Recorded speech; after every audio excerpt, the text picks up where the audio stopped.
Hi everybody, it's Maude Barlow with the Council of Canadians, and I just want to say thank you very much to those people who have stood up and are speaking out, shouting out against the proposal to allow a very large ILO, intensive livestock operation in Rudy, Saskatchewan. This is a very dangerous precedent. It has been done with no consultation with the community, and it's a very big one. It's a bad first precedent. I'm very worried about it because I think it could lead to what some are calling a feedlot alley in Saskatchewan, or certainly in this part of Saskatchewan. And what we know about ILOs and about intensive livestock operations anywhere in the country around the world is that they not only use immense amounts of water, they destroy immense amounts of water, and they have a very bad impact on the rest of the ecosystem, on other ranchers and farmers, people who farm other kinds of products and commodities, on the parks and the wildlife, on communities there who depend on the water. It's a very dangerous and bad precedent. And I just want to say that the struggle that you're putting up here, and I know you're going to be successful because you're right in this struggle to protect the drinking water of this community, is part of a struggle around the world to protect safe drinking water and the right to water and sanitation, which we have fought and won the right to at the United Nations recently. And that's because we know that the world is running out of clean water. We were all taught back in about grade 6 that you can't run out, that there's a limited amount of water. It goes round and round in the hydrologic cycle, and you can't ruin it or destroy it. And so we dump stuff in it, and we move it where we want, and we grow anything we want or produce anything we want, anywhere we want, any way we want, as if it's indestructible. And here's what we know: it is not indestructible. A couple of recent studies tell us that we are destroying groundwater at an absolutely amazing rate around the world. We're destroying rivers. 80% of the world's rivers are now very badly harmed, affecting 5 billion people. And we actually know that by 2030, the demand for water in our world will outstrip supply by 40%, which is an astounding statistic. So we don't have water to waste, not even here in Canada, where we are blessed enough to have more water than some per capita, but we still don't have unlimited amounts. We certainly do not have unlimited amounts in your part of the world, in Saskatchewan, in Alberta, in the Prairie provinces, are, in the words of David Schindler, the great water scientist, going to experience water drought in the near future. So we have to take care of the limited precious water that we have. So I want to thank you very much for the fight that you're putting up, and I think that you and we need to ask the local authorities who's going to take responsibility for this in 10 to 15 years if there's a the kind of tragedy that happened in Walkerton, Ontario. Who's going to just, will they just, brush their hands and say, really, I'm sorry, it had nothing to do with us, or I didn't know, and I didn't have the information. Well, we do have the information. We know what these ILOs are doing in communities in Canada and around the world, and we have to say no to them. So thank you very much, and particularly thinking about World Water Day, when everyone around the world is thinking about how to protect and preserve this precious resource. We must not allow it to be destroyed by ILOs like the one that's been allowed in Rudy. And I thank you for the work that you're doing. I pledge the support of the Council of Canadians, and I know that together we will protect Saskatchewan's water, and we'll protect Canada's water, and we'll protect the world's water. Thank you very much.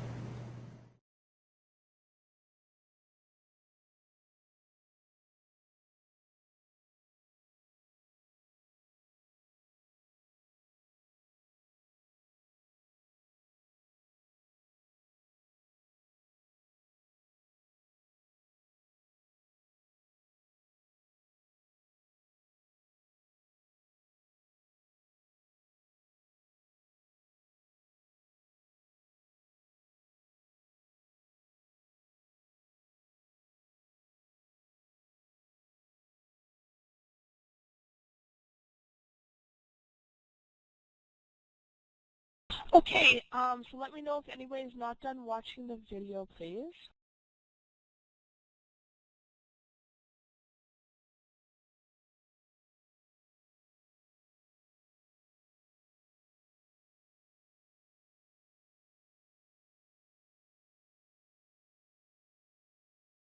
Okay, in that case, I'm going to close the video screen and we're going to move on with questions.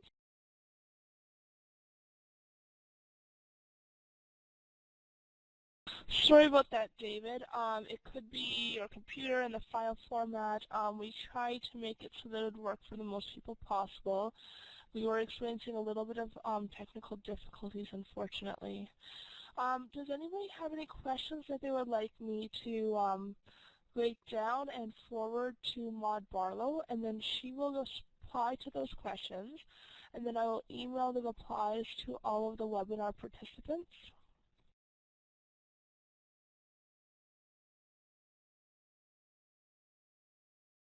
Okay, going once, going twice. Should we move on to Dr. Gannon's presentation?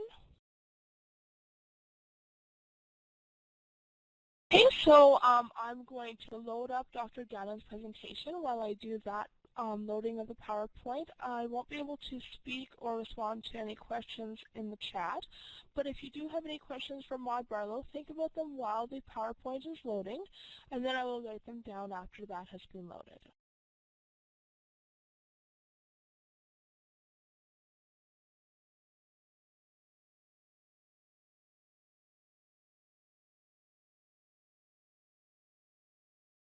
There's a question that came in from Great Plains College, which I should probably address with all of you. When I closed my video screen, I thought that I was closing it for everyone, but apparently not. So you no longer need your video screen right now. So you can close your video screen so that you're able to see the whiteboard. So if you can close that video screen, then that will be good and we'll be able to see more.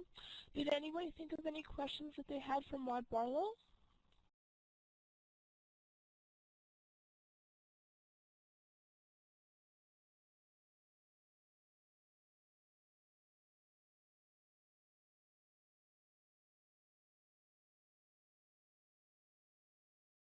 Okay, so in that case,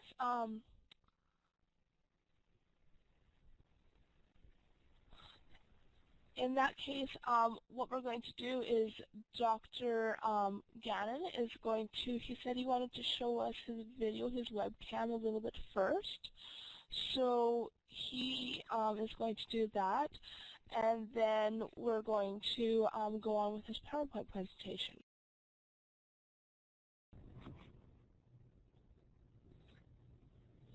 Hello, my name is Vic Gannon, speaking to you from sunny southern Alberta. Actually, we have quite a bit of snow here today. And I'd like to wish everyone a happy World Water Day. Today I'd like to speak to you about animal agriculture and human infectious diseases in the 21st century. But before I go to my PowerPoint, I'd like to thank Hans and Sue Peterson for inviting me to speak, and Nicole for putting this all together. I'm sure it'll be a very informative day. So, with that, I'll turn to my slides.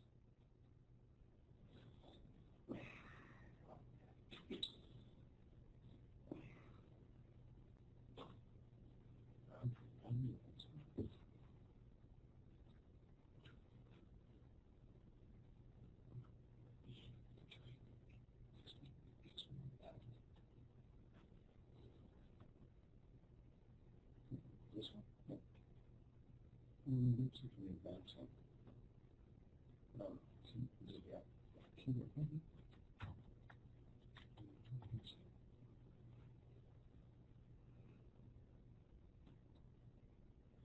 Nicole, this is Tyler. I'm just helping Dr. Gannon out. The slides do not seem to be advancing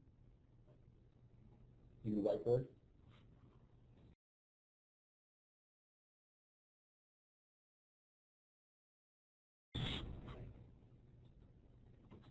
Okay. So in my talk, what I'll be speaking about is future trends, things that are going on in the world water supply. Maud Barlow covered a lot of that already, but I'll go through it again. And waterborne diseases, and particularly waterborne zoonoses. Now, waterborne zoonoses are those diseases that are transmitted from animals to man. And then talk a bit about steps that we're trying to take to prevent these waterborne zoonoses, and followed up by some concluding remarks. So what are some of the drivers in the world today? Well, human population growth continues, and it's predicted that our global population will increase from 7 to 9 million by the year 2050, 40 years from now.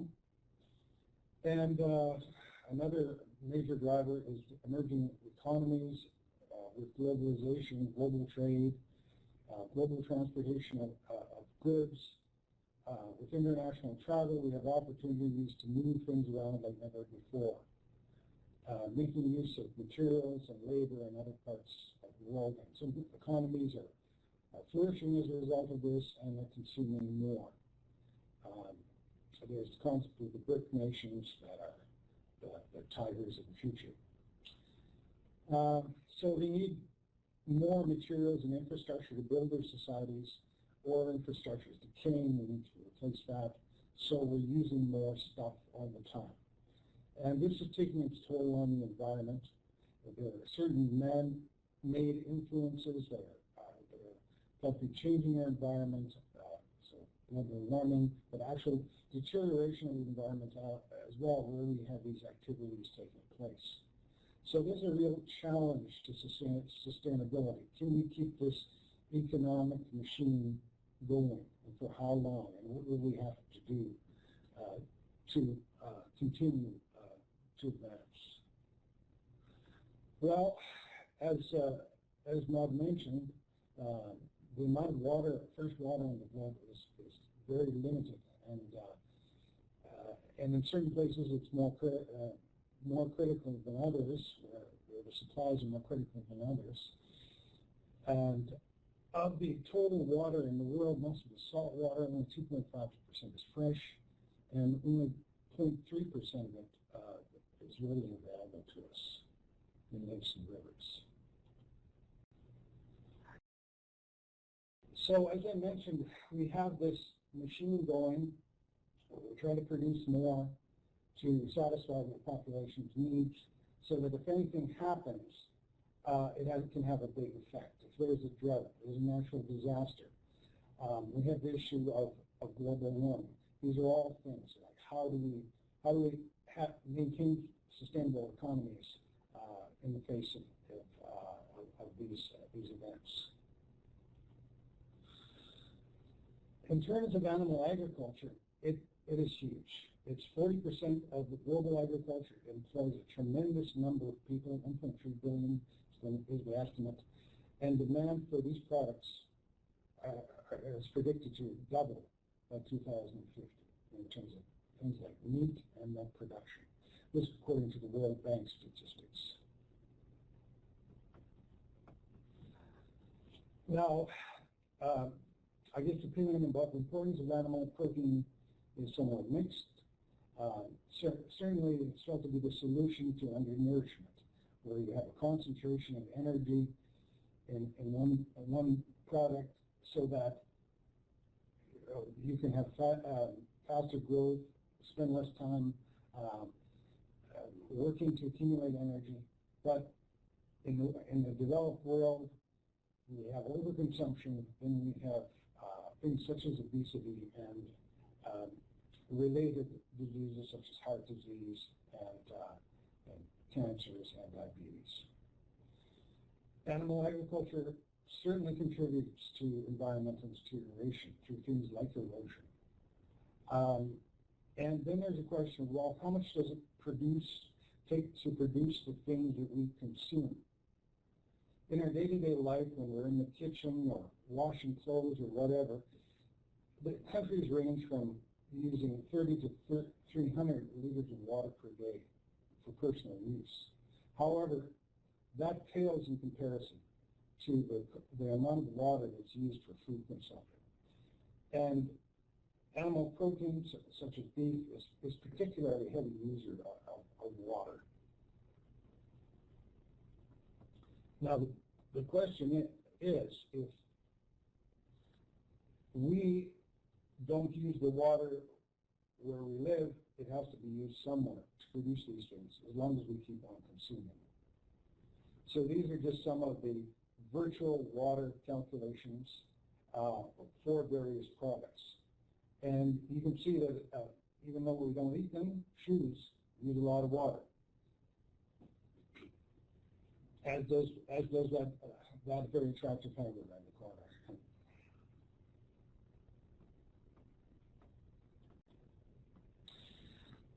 This is another perspective. Edward Bertowski's film, Manufactured Landscapes. This was taken from that film, and this shows a poultry processing plant in China. And you can see the amount of animal protein being produced for consumption in this one plant, multiplied up by many plants, by many countries, and you get an idea of the magnitude of animal agriculture in the world. In Canada, we have an abundant supply of fresh water compared to other countries, and we use about 10% of it for agriculture. We use the rest of it for a variety of other purposes.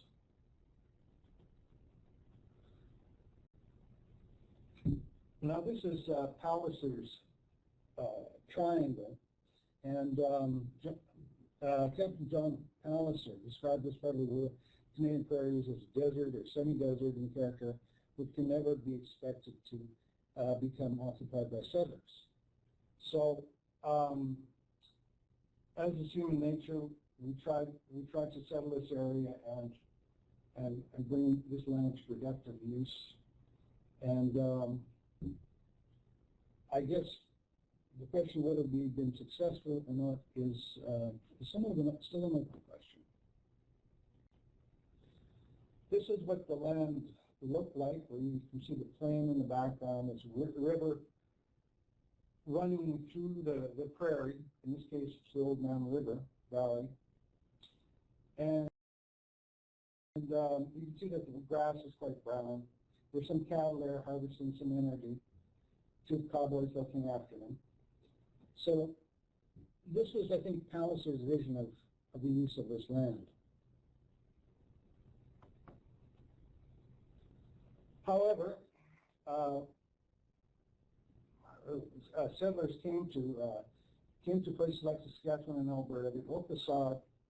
They had lots of nitrogen storage. They had fantastic crops. Prices of commodity were high, and Saskatchewan was one of the most prosperous farming areas in the world. However, then came the stock market crash in 1929 and the Great Depression. There was over-tillage of land, drought, winds,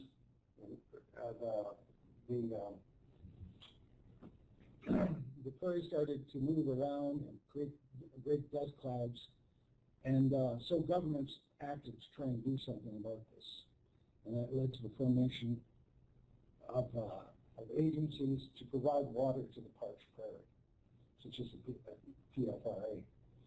Now in southern Alberta, we have lots of irrigation agriculture where we produce crops for direct human consumption, such as potatoes, beans, lentils, sugar beets, and we also produce grains and forages for animal feed.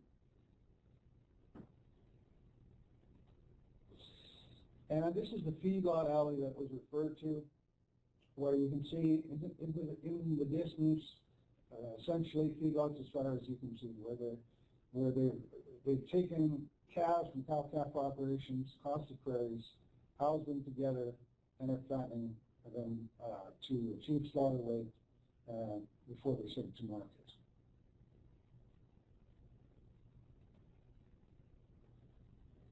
So again, if you look where these feedlots are concentrated, it's in the south, in this very dry region.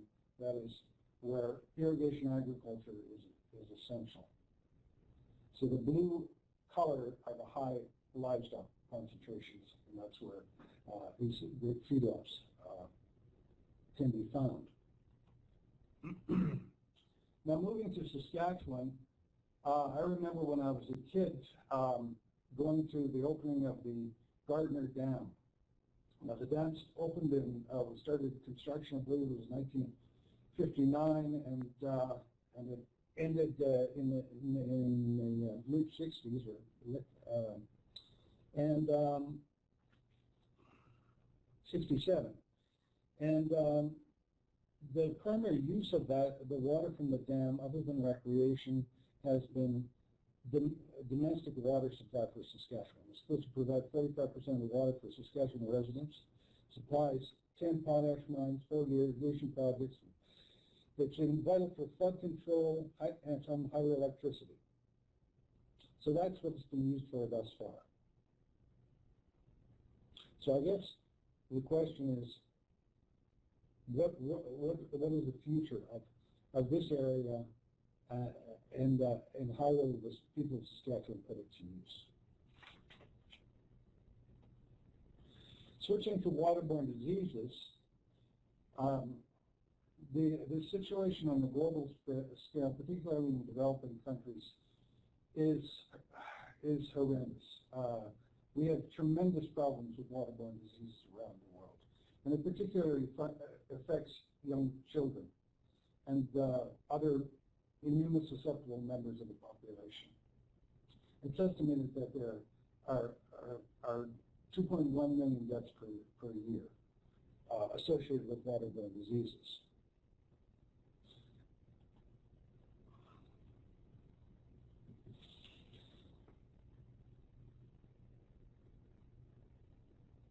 Now, some of the early work on waterborne diseases was carried out by an epidemiologist, or a public health officer, by the name of Dr. John Snow. And he examined an outbreak of cholera in London back in 1854. And at that time, people were complaining about the fog in London, but not only about the fog in London, but also the stench of the waterways, because sewage was being released into the Thames River.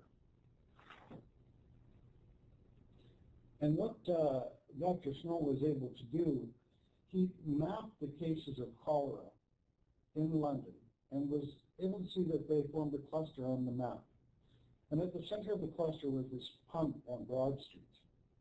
And he reasoned that the cholera infections were coming from the water.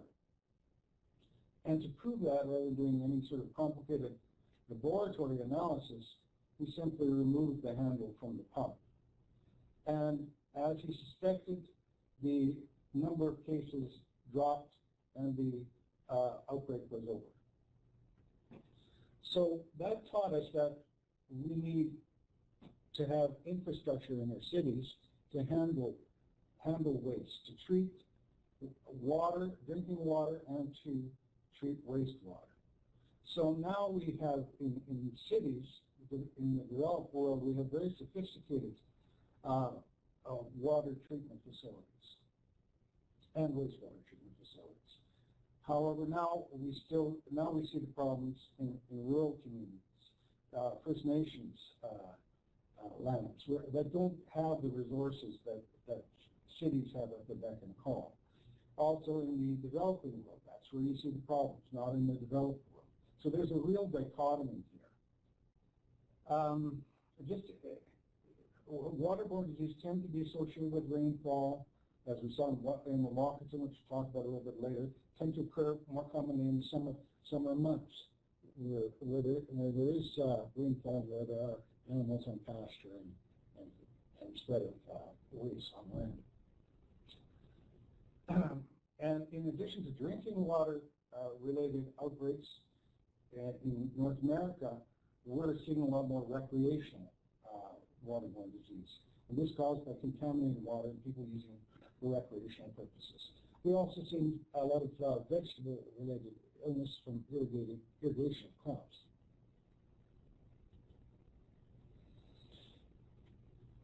As I said, zoonoses are agents that occur in animals and that are transmitted to man and cause disease.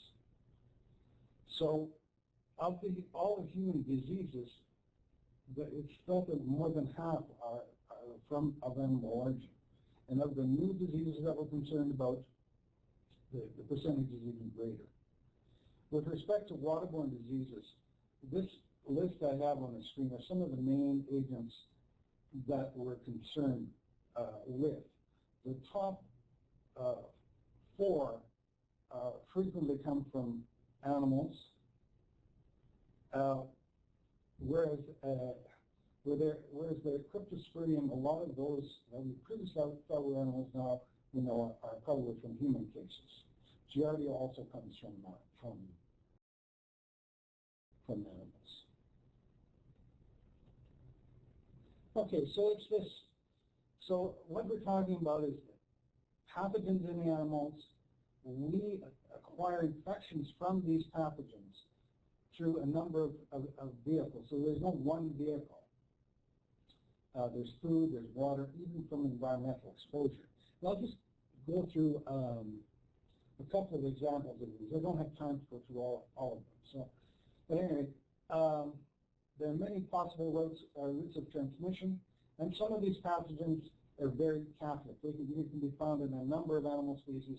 Others, they're just found in a single animal reservoir, and they've lived with these animals for millennia and co-evolved with them, and so they get along. There's some development of immunity, and so a good parasite doesn't do harm to its host.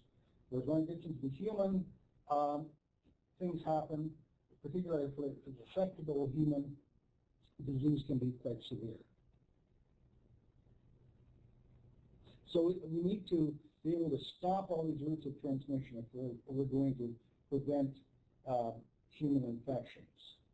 So to try and do that, we have to figure out what are the main ways that people get sick. And we can do that with maps like John Snow did in London. But we also have new tools, such as molecular fingerprinting, using the DNA from these bacteria to see where they're coming from. And this DNA acts as a fingerprint, because all the DNA for every organism is unique. Oops. So first of all, I'd like to talk about Campylobacter. It's the leading cause of enteritis in the world. It's by far and away the number 1 cause of bacterial enteritis in Canada and the United States.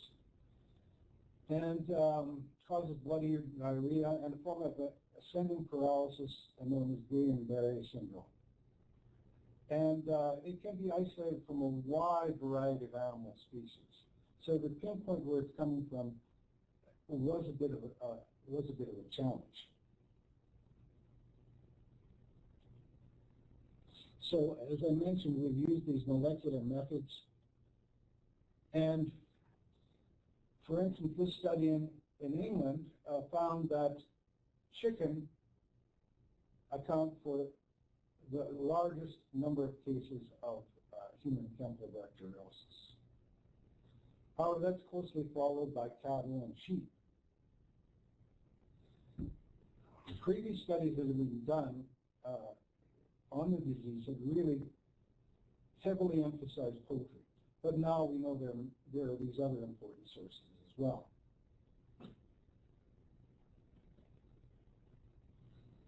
And one of the really nice studies that was done to look at this was done in New Zealand, where they have just huge numbers of cases of campylobacteriosis. And they were trying to figure out how people got infected so they could stop this.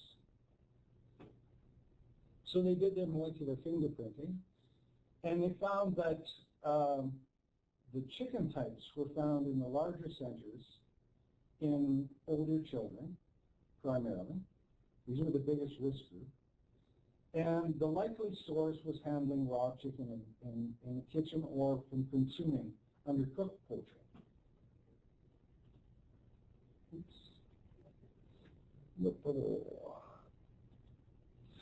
However, in the countryside, it was found that young children were the largest risk group, and they were getting it primarily from cattle. And they survived either through milk or water or some other environmental source.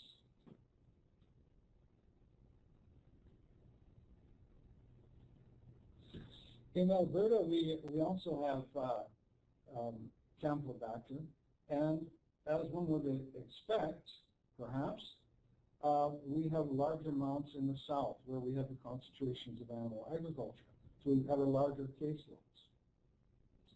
And we can assume that, I think it's safe to assume that there's no different pattern of consumption of food, or we're habituated to consuming undercooked food in the south. So it suggests an environmental source, such as occupational, water, recreational, or all of those combined. E. coli, this is the Walkerton bug, and it used to be called hamburger disease agent. Occurs worldwide. It's both a food and waterborne pathogen, and it causes some really nasty diseases in children, particularly in children. It knocks out their kidney function, and they can be in the ICU, and some of them, so 5% of those that fall become affected by the uremic syndrome will die. So it's a very nasty disease. It has a number of residual effects as well on other organisms. And cattle are the natural reservoir of this pathogen. So although it's not as common as Campylobacter, the disease is much more severe. And cattle, it's at home in the large intestine of cattle. And so you find a lot of infections associated with beef and milk, so cattle related. But however, the cattle manure can also be used for field crops, and you can get water contamination. The rates of E. coli 5.7 infection in have some parallel to the level of beef consumption in a country. For instance, in the UK they eat less beef than we do. In Argentina they eat much, much more, and they proportionally have higher rates of E. coli 5.7 infection. But it doesn't just affect the developing world. In Africa, there was one of the largest cases ever recorded, where there was in excess of 42,000 people infected. This was in 1992. It's a cattle rearing region of Swaziland in Africa. There was a drought.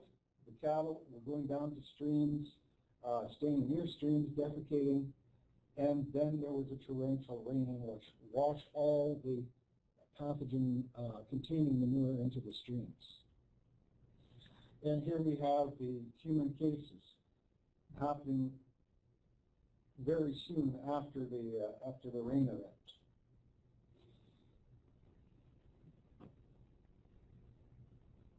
Okay. And this is Walkerton, Ontario. In May of 2000, 2,300 people were infected, and the contributing factors were rain, passing through farmyards, bringing with it cow manure, going into wall number 5, lack of chlorination, not felt was necessary, and you had this disaster in a small community. Also in Ontario, we have this sort of evidence where you're looking at cattle populations and human infections by county with the organism, and there's a very close match between the two. The more cattle in the community, the larger risk of developing E. coli 5.7 infection, suggesting again there's a significant environmental component to it.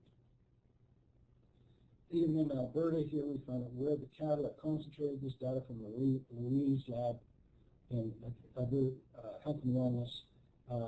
You're finding higher numbers of cases, much higher numbers of cases in southern Alberta than in central and northern Alberta. We've also looked at watersheds across Canada. We don't have the only agricultural watersheds. We're looking at, with Agriculture and Agri-Food Canada, we're looking at various watersheds across Canada impacted by agriculture. We looked at South Nations, which is just outside of Ottawa. Very mixed farming, not intense at all. Very small number of animal manure units. In Man River, higher number of animal manure units, primarily cattle involved, brought on Riz. A lot of pig farming there in Quebec. And the Sumas, which is big poultry and also beef and pigs are present. The Fraser Valley has the highest concentration of animal agriculture in all of Canada. Now, for those of you wondering what an animal manure unit is, it's the amount of manure produced by 1 pound a day. So it takes many chickens to produce an animal manure unit. And a few pigs, a few sheep, but lots of chickens. So the standardized unit for measuring manure output. So when we look at the watersheds where this agriculture occurs in Ontario, Alberta, Quebec, and BC, we find that these two pathogens that I was talking about, Campylobacter and E. coli, can be found in waters of all these watersheds at varying concentrations. In addition, we find Salmonella and the parasites as well. So this is the Zoonoses. This photo is courtesy of Anne Schreier at the University of British Columbia, showing the agriculture that occurs, the level of agriculture that occurs in the Fraser Valley and the contamination of water, surface water. So what do we do about this stuff? Well, we can try and keep our animals as clean as possible just by not exposing them to other animals. We can spread them out on the range so they're not in contact even with each other. These things all are helpful in reducing the presence of these pathogens.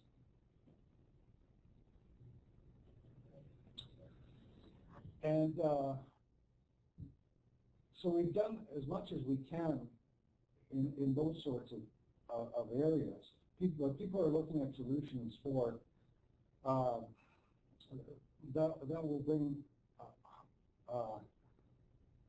that will allow high production of animal protein, but at the same time diminish disease. Now there's something here I call a black steer event, and I apologize to Ms. Talab for comparing it to the black swan, but when one looks at the impact of the highly improbable. And this is the distribution of these pathogens amongst animals. Young age classes tend to have more. Certain groups of animals tend to have more, and certain individuals within herds tend to have more. So 20% of the animals give you 86% of your problem, just like students in a classroom. So we have this black sheep phenomenon, the black steer phenomenon, where some of them produce inordinately large numbers of pathogens, whereas the rest in the group will follow pretty much a normal curve. And it's thought that if you could get rid of these or identify these animals in some way, you'd go a long way to reducing pathogen levels in the environment. There's also some work being done at the USDA producing pathogen-resistant animals, such as pathogen-resistant Salmonella. Vaccination is another possible route. Now the question is, we could look at antimicrobials, but really people don't want to go in that direction. We feel there's enough problems with antimicrobial resistance systems as it is. So we don't want to start medicating animals to try and get rid of some of these foodborne pathogens, or waterborne pathogens. Vito and Saskatchewan did a lot of work with Bionish in the development of this E. coli 157 vaccine. And as you can see, they've marketed it as Econish, suggesting it's not just for food, it's for the environment, keeping the environment levels of this pathogen down in the environment. The Americans have also gotten into the act. There's a vaccine called Epitopix, which tries to prevent the bacteria from acquiring iron. All of these pathogens need iron to grow and cause disease or colonize animals. So if you can stop them from getting iron, you can control their numbers. That's a theory at any rate. There's also an attempt to try and manipulate the ecology of the gastrointestinal tract. So have good bacteria replace the bad bacteria, kick them out. And this can be done by just simply changing the diet of animals or the actual putting in formulations of protective bacteria, or probiotic bacteria, that will prevent the pathogens from colonizing. There's also attempts to look at things like bacterial viruses that kill bacteria to control the populations. Again, trying to get away from the use of antimicrobials to solve their problems. So here are some of these bacteria that they're giving to animals to see if they can reduce the pathogen levels in them. And back in 1973, Manure and Cholera reported that in Finland they were able to take the gut contents of mature birds and give them to hatchlings and prevent salmonella colonization. So this was probably one of the first examples of the use of these probiotics in controlling pathogens in animals. And finally, I'm getting to the end, don't worry. There's a treatment of animal waste. This is fundamental in preventing those wastes from getting into streams. So the treatment of animal waste involves things like composting, biogas generation, or even just stacking manure in a pile and letting it heat. These will all reduce the number of these pathogens. Keeping cattle out of streams. Using green strips instead of cultivated land by streams. And something called artificial wetlands, which is very popular in many parts of the world, where they're taking essentially effluent from farms and cities and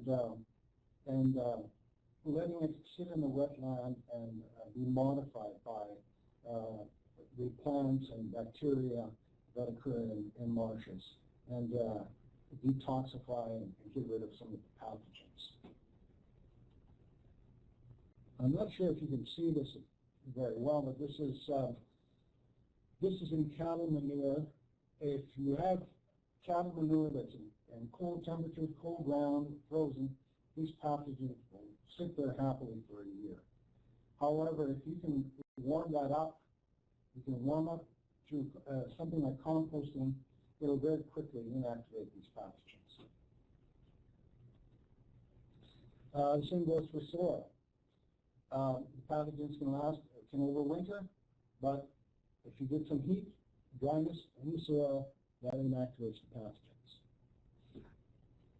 Water, they tend to be more pathogens tend to be more persistent in water than they are in the other media, but again, warm water will cause greater die-off, and also there's sort of dual factors, one where they're able to form biofilms and stick to surfaces in the water, which protects them, and the other is that there are things in water that like to eat them.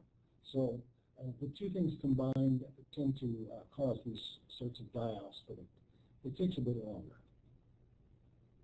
So there we have some animal waste management systems, spreading manure on the land, and the concept of these artificial wetlands, which essentially send the effluent into man-made marshes that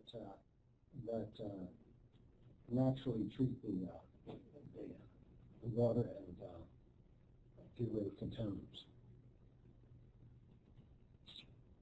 So, in conclusion, we have some major challenges in terms of the sustainability of our economies. There'll be an increased demand for animal and agricultural products, And this increase in production will generate lots of waste. And a byproduct of these wastes will be these pathogens. And we have to come up with means to control them. Determining where they come from has been very helpful. To convince people, essentially, where they need to put the effort. Because otherwise you just end up in a game of, it's not my fault, it's somebody else's fault. So you have to show convincingly where these things are coming from. And then we have people, various workers developing ways to inhibit to prevent the infections from these pathogens using things like vaccines and probiotics. But the missing ingredient is that they're often not an economic gain to the livestock producer. So it's very difficult to convince people that they should implement things that would be of benefit to them. It's a direct benefit to them. And of course, there's waste treatment technologies and transport controls. So we need a systematic, multi-step approach to controlling these pathogens that will present a challenge to us. It's a challenge to us now, and they'll present a bigger challenge to us in the future. With that, Dan, thank you very much. This is just a book that I helped author on Waterborne Zoonoses that was done together with workers from the World Health Organization and the U.S. Environmental Protection Agency. So that was published in 2004, and we have another one that's supposed to be out soon. It says 2010, but probably will be out this year sometime. So that's my laboratory, Microbial Manure, and this is my staff. With that, I'd like to thank you and open the floor for questions.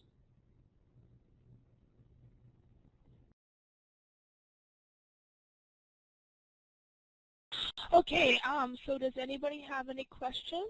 Oh, I see that Great Plains College has a question. Go ahead, Great Plains College. Hi, I noticed that you had a bunch of solutions that all seemed reasonable, but is trying to decrease the density in one area sort of an appropriate solution ahead of all those other ones? Because you talked about density of these cattle populations also being places where the diseases were higher.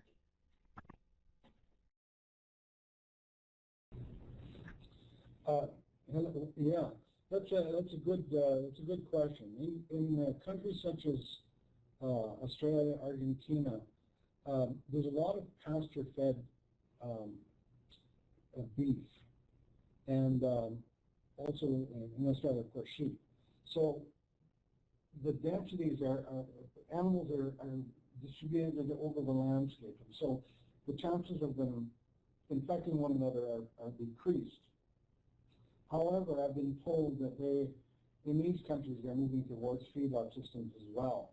And I think a lot of it must depend on the economics of it, because from a disease control point of view, it really doesn't make any sense bringing animals from a number of sources together in one spot, putting them at high density.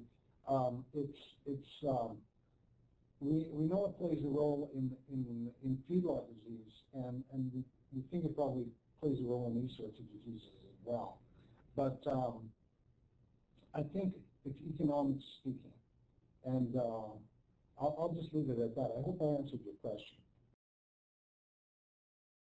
Any other questions? Yes, Great Plains College again. Dr. Gannon, can you explain, or would you know, the percentage of the water that has to transfer from one province to the other, and when it comes into the connecting province, is it priorized in any way, shape, or form? That's one question. Another question I have is, in your research, do you find any genetic modifications of the zoonotic pathogens?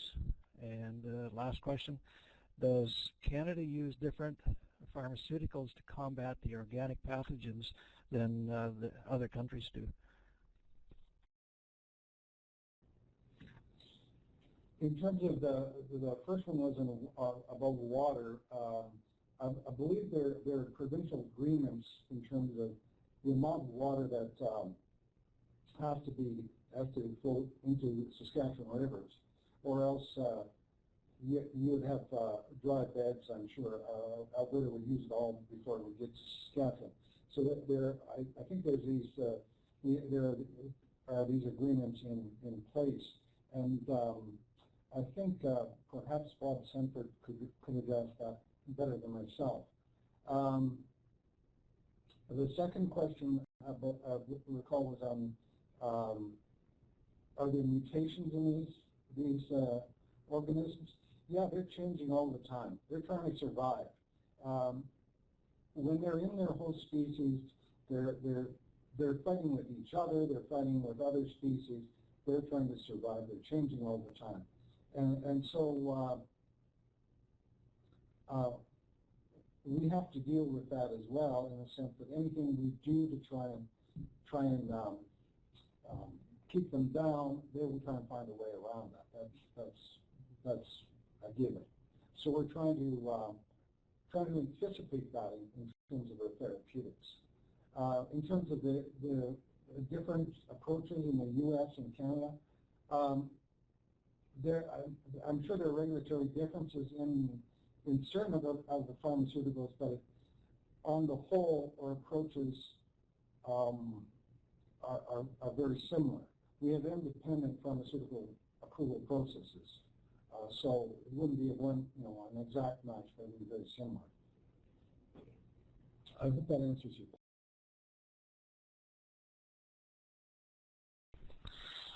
Does anybody else have a question?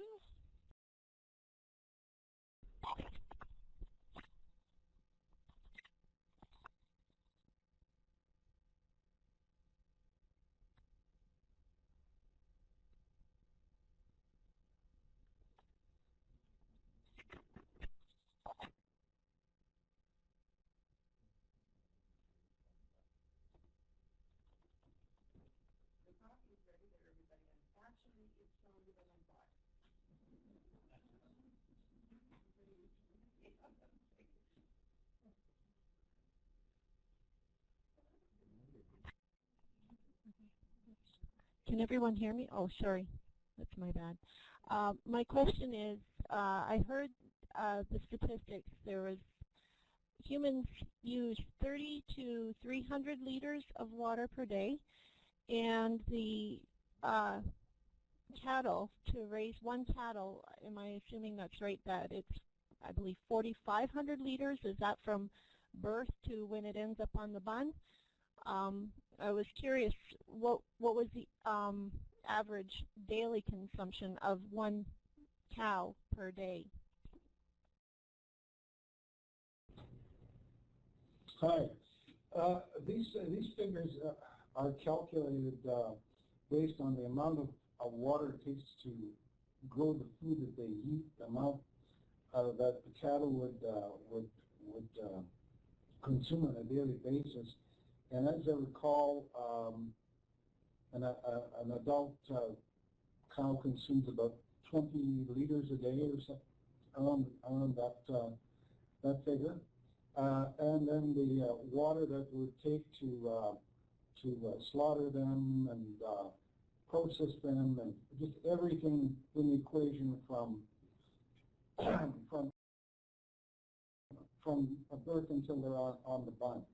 And the figure was 4,500 liters per kilogram of beef. So, and I believe the hamburger was 2,500. So that'd be your tomato, your wheat, your. I mean, there are people who enjoy doing that, and I believe your figures, but I have no way of verifying them.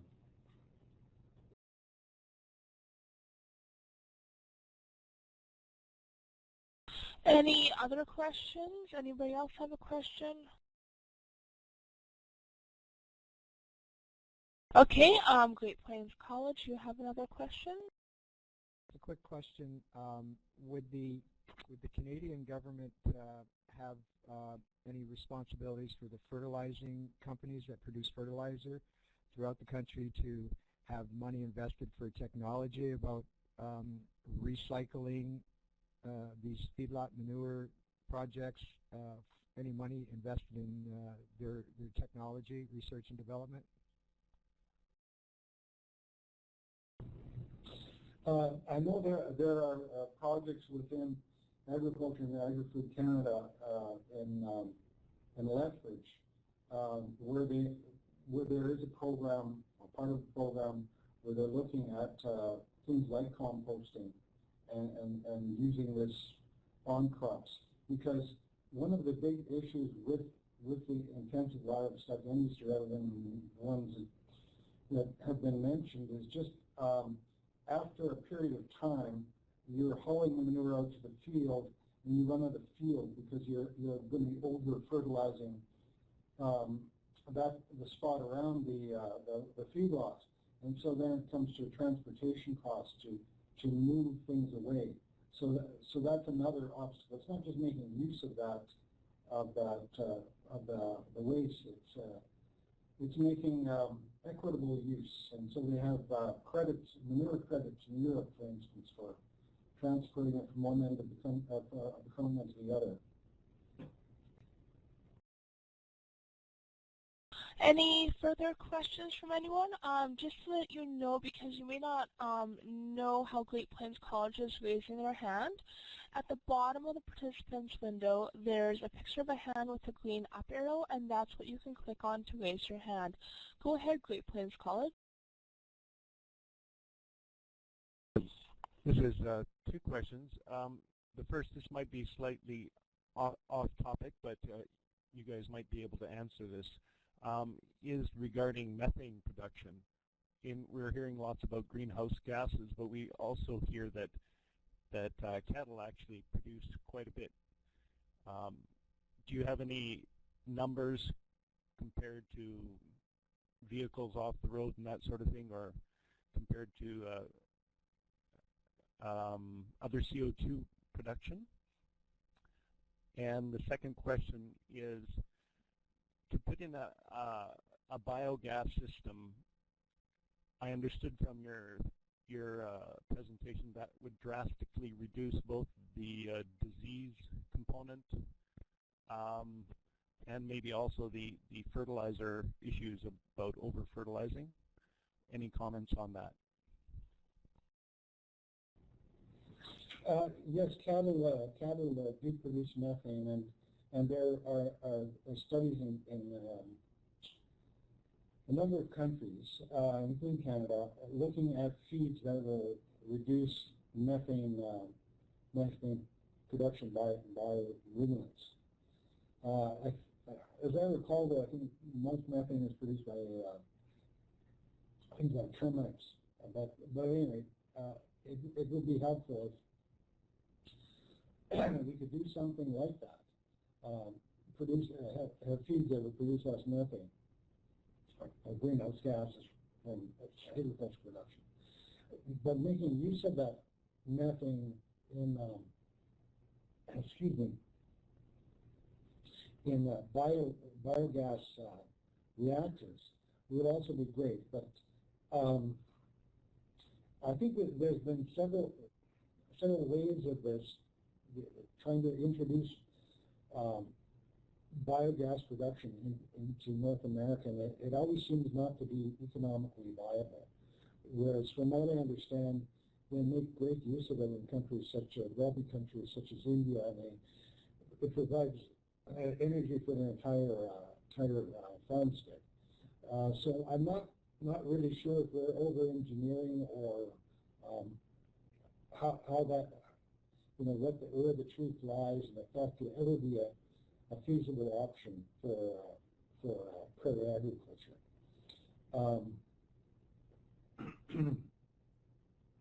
There's another question, but well, in terms of using that material for fertilizers, yes, one could do that. But in terms of the economic viability of it is really where the rubber hits the road. Any further questions?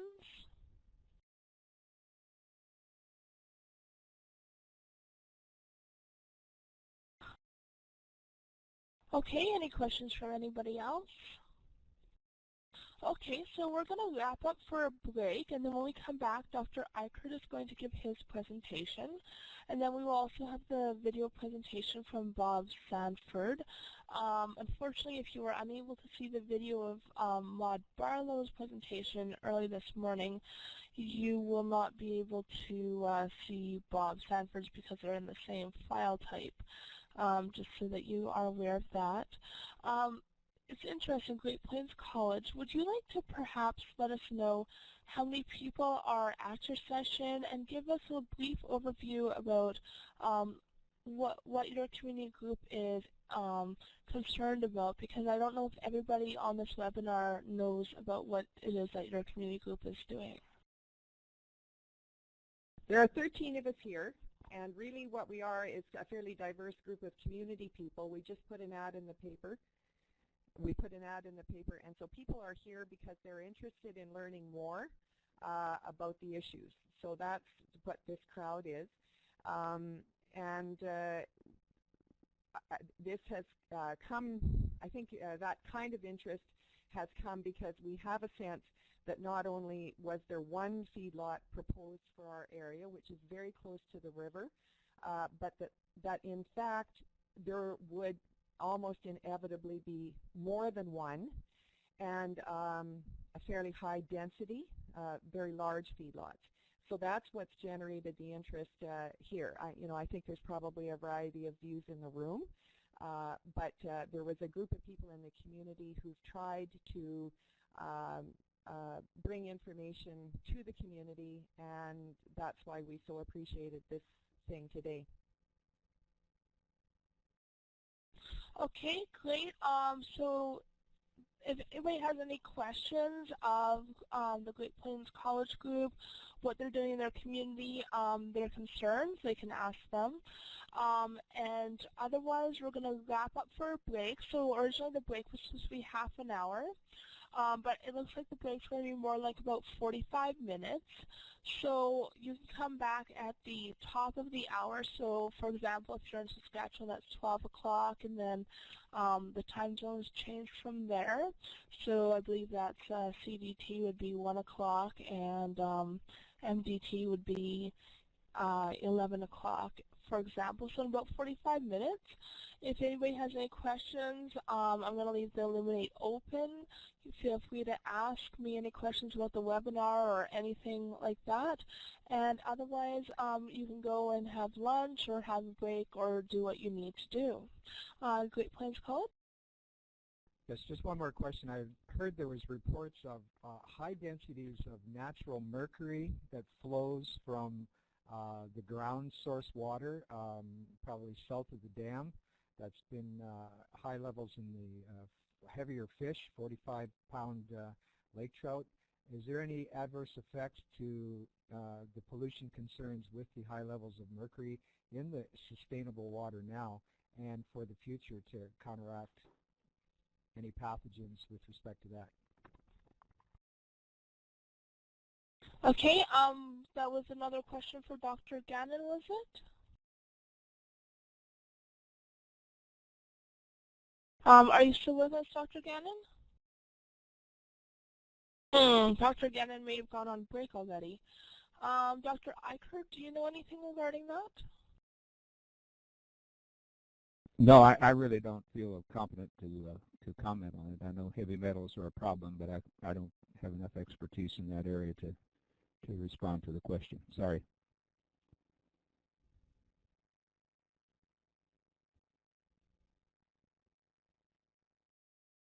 Okay, so we may want to see if Dr. Gannon comes back after break. You could ask him at the start of the next session at 12 o'clock your time.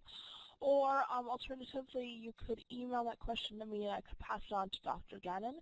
I'm sure there's a way that we could get you an answer.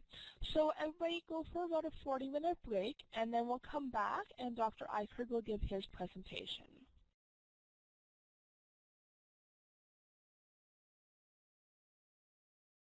fence. And since that time, I've been in 16 different states in the U.S. working with people out in rural communities that are confronted with these issues. I've been in 3 provinces of Canada working with people there. So this is what my truth is based on. It's based on my experience in working with real people and talking to real people in areas that are confronted with these issues. My truth is also based on research by such institutions as the Johns Hopkins School of Public Health and the University of North Carolina Medical Center and University of Iowa Medical Center and other people who have been doing research on these issues. It's based on a whole host of books and reports that have been written, such as Beyond Factory Farms, that was there in Canada, that group put together, and Pigs, Profits in Rural Communities, and others of that nature.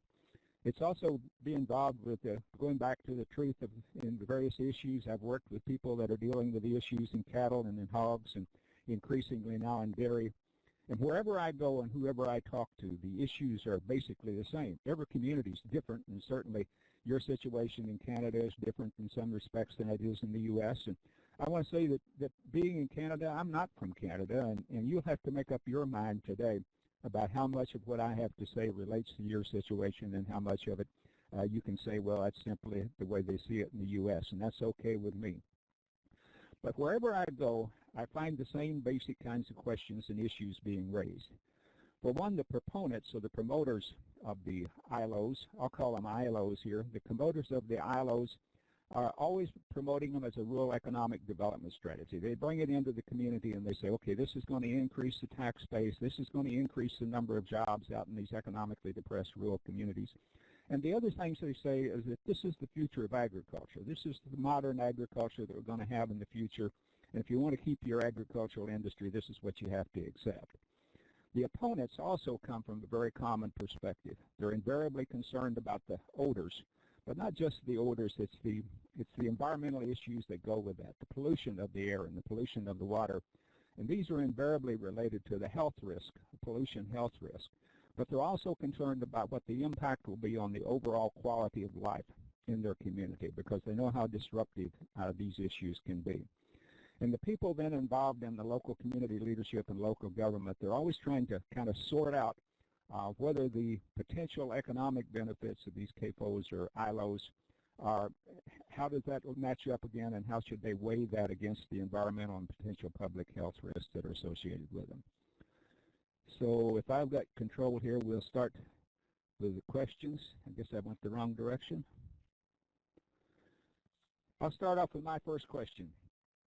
Are, in fact, these ILOs a logical economic development strategy for rural communities? As I indicated briefly, the promoters always say, well, this is going to bring badly needed jobs to rural areas. It's going to enhance the tax base. And as a result of that, you'll have increased public services, such as I see in your case, they've been promising that they're going to rebuild a road, that you're going to have better roads as a consequence of this. So this is typically what the promoters will promote as a rural economic development strategy.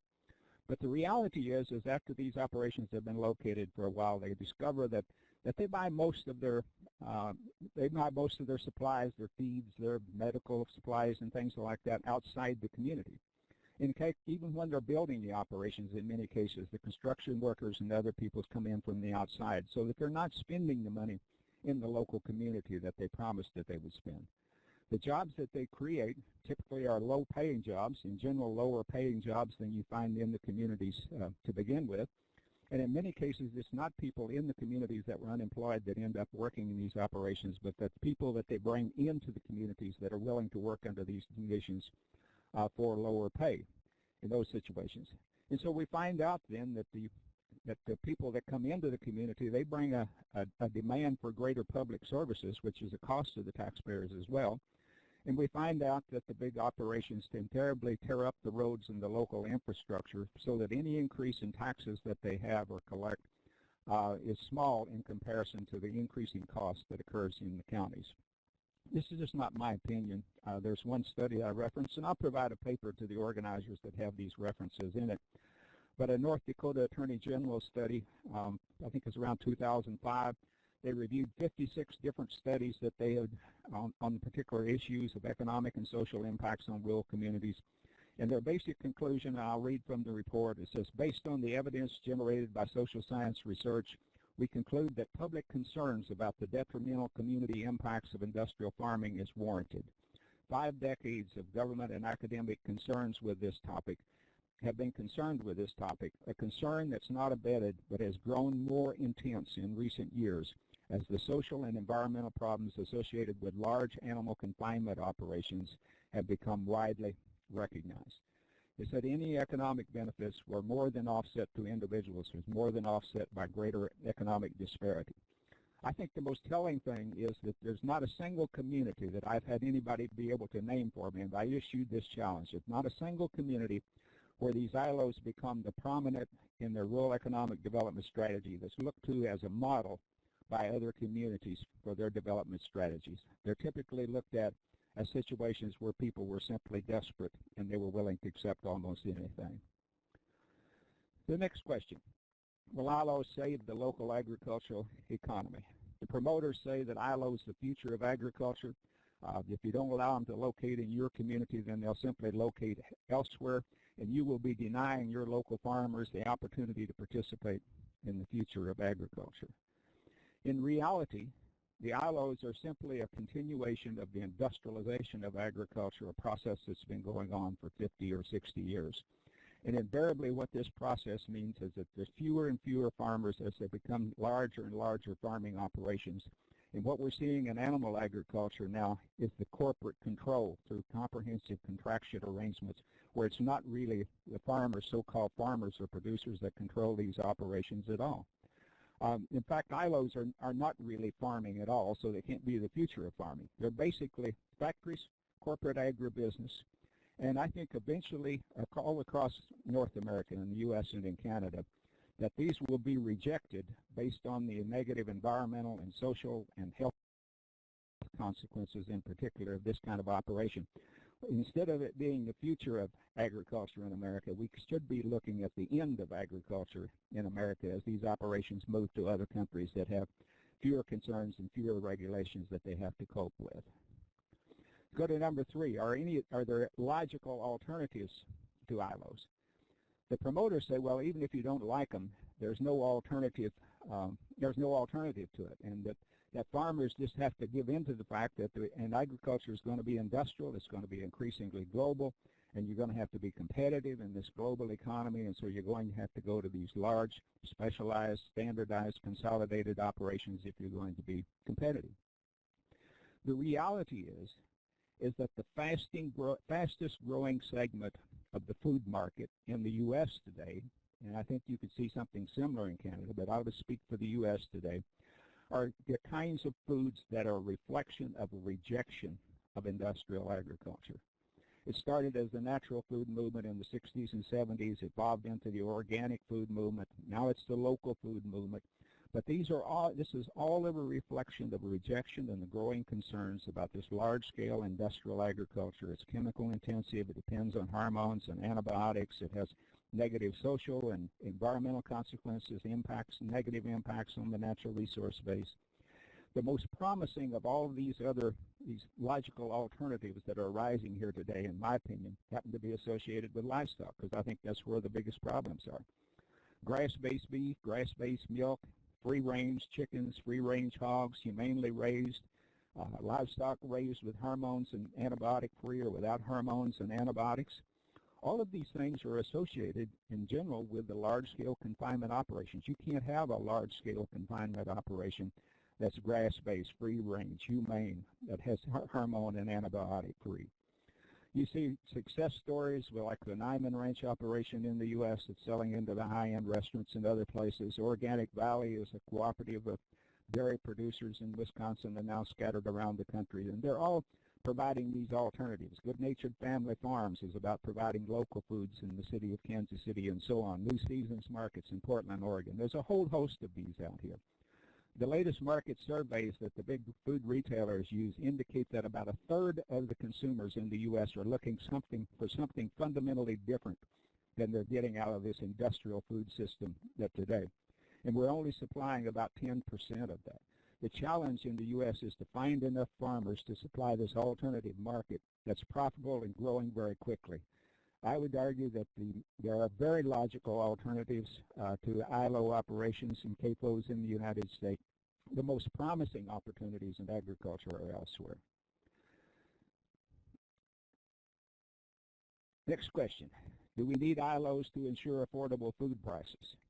The promoters say, well, we have to have these big operations because they're more efficient. We've got to control cost of animal products so we control meat cost to consumers. We've got to feed a growing population with more meat, as we heard this morning, going into the future. But in reality is as we've integrated and gone into the large-scale confinement operations in the U.S., retail meat prices have not come down. They've continued to go up. Whether they've gone up at a faster rate or not, I don't know, but they've continued to increase. Any increase in efficiency at the farm level, which I argue is negligible, if any at all, is absorbed in larger margins within the marketing system because invariably these contract operations are integrated with processors, retailers, and other distributors, and they simply put themselves in a position as they grow in terms of market power to take a larger and larger share of the consumer's food dollar for themselves rather than passing it back to the farmer, rather than passing the savings on to the consumer.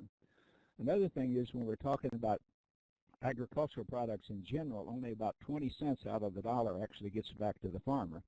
There's a larger share in most of the meat products. For example, in terms of beef, only about 50% or about 50% gets back to the farmer. Pork is about 25%, milk about 35%. But the increase or decrease in cost at the farm level has relatively less impact by the time we get to consumer level as well. You know, we've had this experiment, I would call it an experiment with industrial agriculture, trying to provide affordable food, safe and wholesome food, to make it affordable to everyone. And it's been an absolute failure. 50 to 60 years shows that. We have a higher percentage of hungry people in the United States today. They call them food insecure than we did back in the 1960s. And we're faced with the rising cost of health care and healthcare costs and epidemic of obesity and other diet-related diseases. I think you really have to question whether or not society can afford these kind of operations rather than where you can afford to do without the large-scale confinement operations. Okay, given all of this, why do some communities accept and some even welcome these ILOs into their operations? Well, I would contend that the communities and the promoters say, well, if people are accepting them, then rural people must think that they're all right. My conclusion to this, again, my truth is that rural communities have been systematically misled by what I call the agricultural establishment. And in the U.S., that includes the United States Department of Agriculture, most states' Department of Agriculture, the large agricultural universities, and the large commodity organizations, our largest farm organization, Farm Bureau. All of these people are promoting this kind of agribusiness model, this large-scale industrial model of agriculture for the future. And I sympathize with people in rural communities, particularly farmers. You know, who is it they're supposed to believe? Somebody like me or all of these other people? But I think people need to make up their own mind. If you think about the rural economic development opportunities that have been promoted for most rural areas, and again, I'll stick with the United States, you know, we have strong competition out here trying to get prisons to locate out in a rural community because they're so economically depressed. If they can't get a prison, then maybe they can get an urban landfill where we can truck out trash or move out trash from the cities and bury it somewhere in the countryside. If you can't get that, then maybe you can get a toxic waste incinerator. And if you miss out on all of that, then maybe you can get a giant hog farm or a giant feedlot or something of that nature. If you think about it, all of those things are people just simply looking for places to dump the waste that comes out of the big industrial agricultural system or the industrial economy in general. There's got to be better economic development opportunities than that for people in rural communities. I think after people find out in rural communities what they bought into, in many cases it's too late. I heard somebody mention if you locate one feedlot there, there'll be another. And that's typically the way it runs. And pretty soon you've got so many feedlots that nobody wants to be there anymore and nobody wants to live there anymore. And the most precious resource, the children of the people that are there today, begin to look elsewhere for their future as well, and you lose that resource. Next question. Since ILOs are profitable, aren't they inevitable? The promoters say, okay, if this is profitable, then people are simply going to do the thing that's profitable, and there's nothing you can do about it. It's going to happen regardless. Well, first I'd like to say that there aren't the increased number of ILOs aren't there because they're more economically efficient in terms of what we call pure economies of scale. In fact, all the studies indicate that at least a third and probably half of the independent family farms, smaller operations, are just as efficient as these big operations are. But what happens is once they get a foothold into the marketplace, then they use that foothold to begin to manipulate, begin to exert market power. They're in a position where they can do without the product from the independent producers for some period of time, and so they build up stocks and they'll manipulate prices and force them to lower levels until they force out the more efficient producers. And then once they've got the market to themselves, then they go ahead and set the prices or set the margins wherever they want to. But let's say even if it is more profitable, it's certainly more profitable for the corporations to do that, even if it's not to the producers. I would argue we simply don't have to accept things just because they're profitable. We don't accept every industry that wants to dump heavy metals, as someone mentioned, into our stream, or wants to pollute the air with various kinds of chemicals, or the power plants. They can put scrubbers and things on. We talked this morning about it's not economically feasible. Well, if you ask those big manufacturing operations, they would say it's not economically feasible anyway. But at times you have to do things because it's the greater good of society just because it's not profitable. If you want to take the extreme example, we don't have to put up with robbery just because it's profitable for the robbers that have the biggest guns or the strongest or whatever it is. We don't have to put up with fraud, although it's profitable for whoever gets away with it, or extortion. We have laws against those things. And we need to have laws against certain things that may be profitable for certain individuals. Are ILO's health and environmental concerns, are those really justified? The promoters of ILOs typically refer to those people in rural communities that are opposed to them as being uninformed or naive, or they're being influenced by radical environmentalists, or maybe they're just hysterical and emotional. I don't know if you've heard those terms in your community, but they're pretty common all around the country. The reality is that the opponents that I've found are very well informed. In the early days, it was more difficult to get the information. Today, the information, particularly on health risk, environmental risk, are there everywhere. I think health risk is the Achilles heel, so to speak, of the ILOs, or the consolidated animal feeding operations. Public health studies have shown, credible public health studies from credible institutions such as Johns Hopkins University and the medical schools I mentioned a while ago, have documented the pollution of air and water and the pollution of the soil and the residuals that are in the food, and with all sorts of substances, from toxic chemicals to infectious disease organisms to antibiotic-resistant bacteria, which is a big and growing concern, and then contamination, as we heard this morning, with the E. coli 157H. There's studies everywhere that show that this is environmental and public health problems. The Pew Charitable Trust in the U.S. put together a group of experts which included previous Secretary of Agriculture, previous governor, both from agricultural states, and various people from industry and from universities. And I'll read from their conclusions. They say the current industrial farm animal production systems often pose unacceptable risk to public health, the environment, and to the welfare of the animals. And public health. It says the environment and other public welfare of the animals. The negative effects of the system are simply too great and the scientific evidence too strong to ignore. Significant changes must be made and must start now. This was the conclusion of this report that reviewed all the studies that I'm talking about here. I think the evidence is clear and the science is saying that the concerns for public health and the environment are legitimate and real. Do ILOs restrict or violate, ILO restrictions violate private property rights? Again, this is an argument. The farming community, they say, well, we've got a basic right to farm here. You simply don't understand agriculture, and your restriction on how we use our private property is a violation of our basic rights, specifically our rights to farm and make a living here as we have historically. The reality is that private property rights have never been absolute, and this goes back to English law. The right to private property has always been a restricted right, and it's restricted in the sense that you do not have a right to use your property in a way that infringes upon the value and the peaceful enjoyment of the other people's property around you. We've accepted this in urban areas in general in terms of planning and zoning. I live on a little 3-acre wooded lot south of Columbia, Missouri.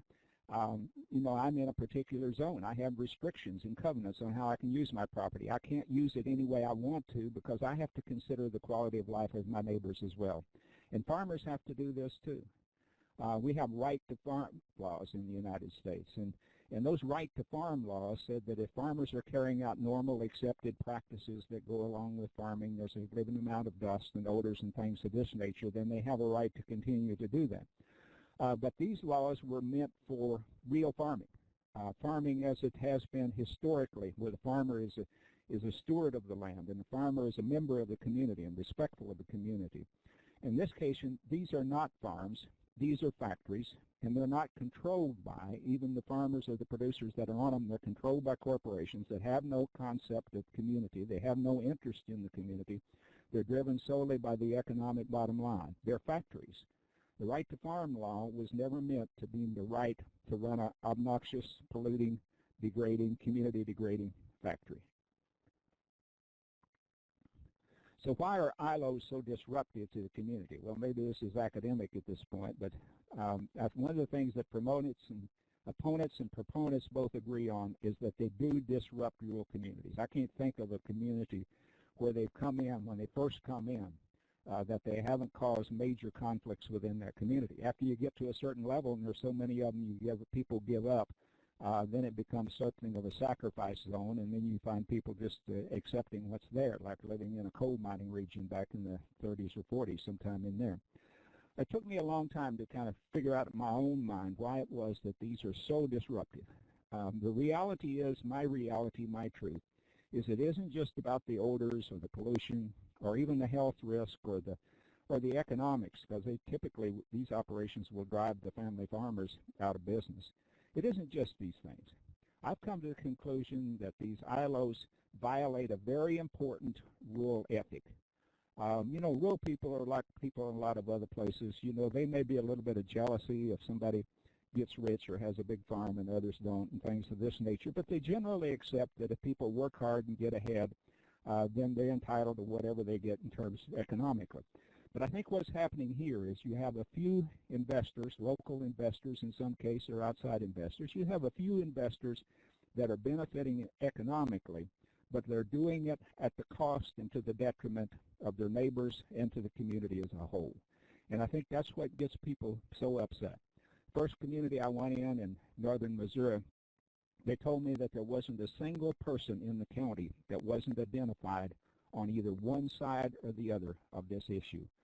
Once you've torn the social fabric of a community apart in that way, it's hard to ever get the community to come back together again to do the positive things that they need to do to create a positive future for their community. Why is it that the ILOs proponents want to limit local control? Now, I don't know if you've seen that in Canada, but that's the big move in the U.S. Practically every state legislature now has bills that are being promoted by the agricultural community that are trying to stop people in local communities from having any say about where these operations locate and how they operate. They say they want to leave that to the state and federal levels. The proponents say that this local control interferes with efficient commerce. If you don't have the same rules and regulations then everywhere, then it's inefficient then for people to try to operate on any kind of scale because they've got to comply with one set of rules in one place and one set in another. There's no way to know how to expect it, and so we have to have uniform regulations. The reality is, and I'll speak again to the U.S., is that corporate agribusiness, and what I call the agricultural establishment, controls the state and federal government in our country. There's nothing that comes out of those legislatures in terms of legislation that doesn't first have to have the approval of the large agribusiness corporations and the large agricultural universities and the big farm organizations and things of this nature. So they set the agricultural policy. And even after you have regulations in place, let's say they come through the Environmental Protection Agency and places of that nature, then they have a big influence on the enforcement of that. And in most cases, and I think this is happening in many states in the U.S., they're simply starving the enforcement agencies, such as the environmental agencies, of any funds. They're just simply cutting off the funds so they don't have people to enforce the environmental rules. And so that The agribusiness community and the ILOs have the clout at the state and federal community, or at the state and federal government, that they simply don't have in local communities. So I think it's up to the local communities to take charge of this and to say, look, we can't depend upon the state and federal regulations to protect us. We have a right to protect ourselves. We have a basic right to protect public health at the local community, at the community level, and we have a right to determine or to say when our health is threatened, not being unreasonable about it and having to come up with documented evidence that says that there is a legitimate public health risk, but I think the evidence is there and it's clear. Public health, at least in the United States, is one of the few things that trumps economic interest. In other words, if there's a public health risk, you can't come back and say, look, it's not economically feasible, we don't want to do it. When public health is involved, it says you have to adjust your system economically to accommodate public health. And that's what we've done in a lot of environmental regulations up to now, and that's what we need to do again with CAFOs, but I think it's going to have to be done at the local level. My last question then, are local restrictions on ILOs undemocratic? The proponents say it's undemocratic, if not illegal. Even if it's not illegal, then you're interfering with the free markets. You're interfering with the free right to use private property in the way that we want to see it. I've been called a socialist, a communist. One guy called me a pig Nazi one time. I've been called everything under the sun because I've said people in rural communities have a right to decide what they want in their community and what they don't, and they should have a right to make the rules. I argue that my position, nothing could be more democratic. A fundamental principle of a democracy is that all people are of equal inherent worth, and as a consequence that all people have an equal right to participate in the process of making the rules by which society as a whole agrees to abide. When I see people out in rural communities today that are taking charge of their destiny and they're saying if the state and federal government won't do it, then we're going to find some means to do it, whether it's through lawsuits or local zoning ordinances that are in conflict with some other rules or local health ordinances. We have 20 counties in the state of Missouri now that have local health ordinances. It's people saying that we have a right to participate in this, and we have a right of self-determination to say when our health is threatened and of self-defense to protect ourselves when our health is threatened. You know, if there's any good that comes out of this overall movement of the ILOs, I think it will be that the people in rural areas are getting organized, and they're saying we're not going to take this anymore. We're going to create a better future and a better destiny for us, and we're not going to allow our natural resources, our water and our lands to be destroyed just for the benefit of a few outside investors that want to come in and make money here. We're not going to allow the social fabric of our community to be ripped apart to the point where our children don't want to come back here and live here. We're going to take control of our community. We're going to demand our basic rights of self-defense and determination. And we're going to decide for ourselves, not listen to outside experts like me, if you want to put me in that category, or anybody else, but collecting the information at the local level and making your own decisions about what kind of future you want. So those are my questions. Those are the questions that I think every rural community should ask. I think out of the opposition to these ILOs, the rural communities can stop the exploitation, and then they can begin a process of sustainable development, of restoring the health of the land and restoring the commitment within the community to the creativity and imagination and the values and the ethics of rural people have always had, and to find innovative, creative solutions to create a new kind of agriculture and a new vision for rural America. What questions do you have about intensive livestock operations? We've agreed here that that when we do this, that if you want to type in questions on the chat box, then Nicole will kind of keep track of those and we'll get those back to us. And if you want to ask questions on the microphone, you can do that. I'm going to go ahead and shut my microphone off now and listen for questions or instructions from Nicole. Okay, so if anybody has a question, they can put their hand up, or they can just grab the microphone once I turn it off, or they can ask questions in the text in the chat box. I'm sure you must have some questions, Great Plains College. Yes. So go ahead, Great Plains College. You can ask your question. You moved kind of quickly, and I know you were trying to cover lots, but one of the things that come up here a little bit is do these large operations, and it's different in the States, but I think you might have information on the States and we could deduce from here. Do those operations take a lot, have they benefited from taxpayers' dollars a lot above and beyond? Here, for example, we've got a highway being built, we think, to help that. But beyond that, just in terms of agricultural programs and so on, are they large? Are they receivers of large amounts of public money?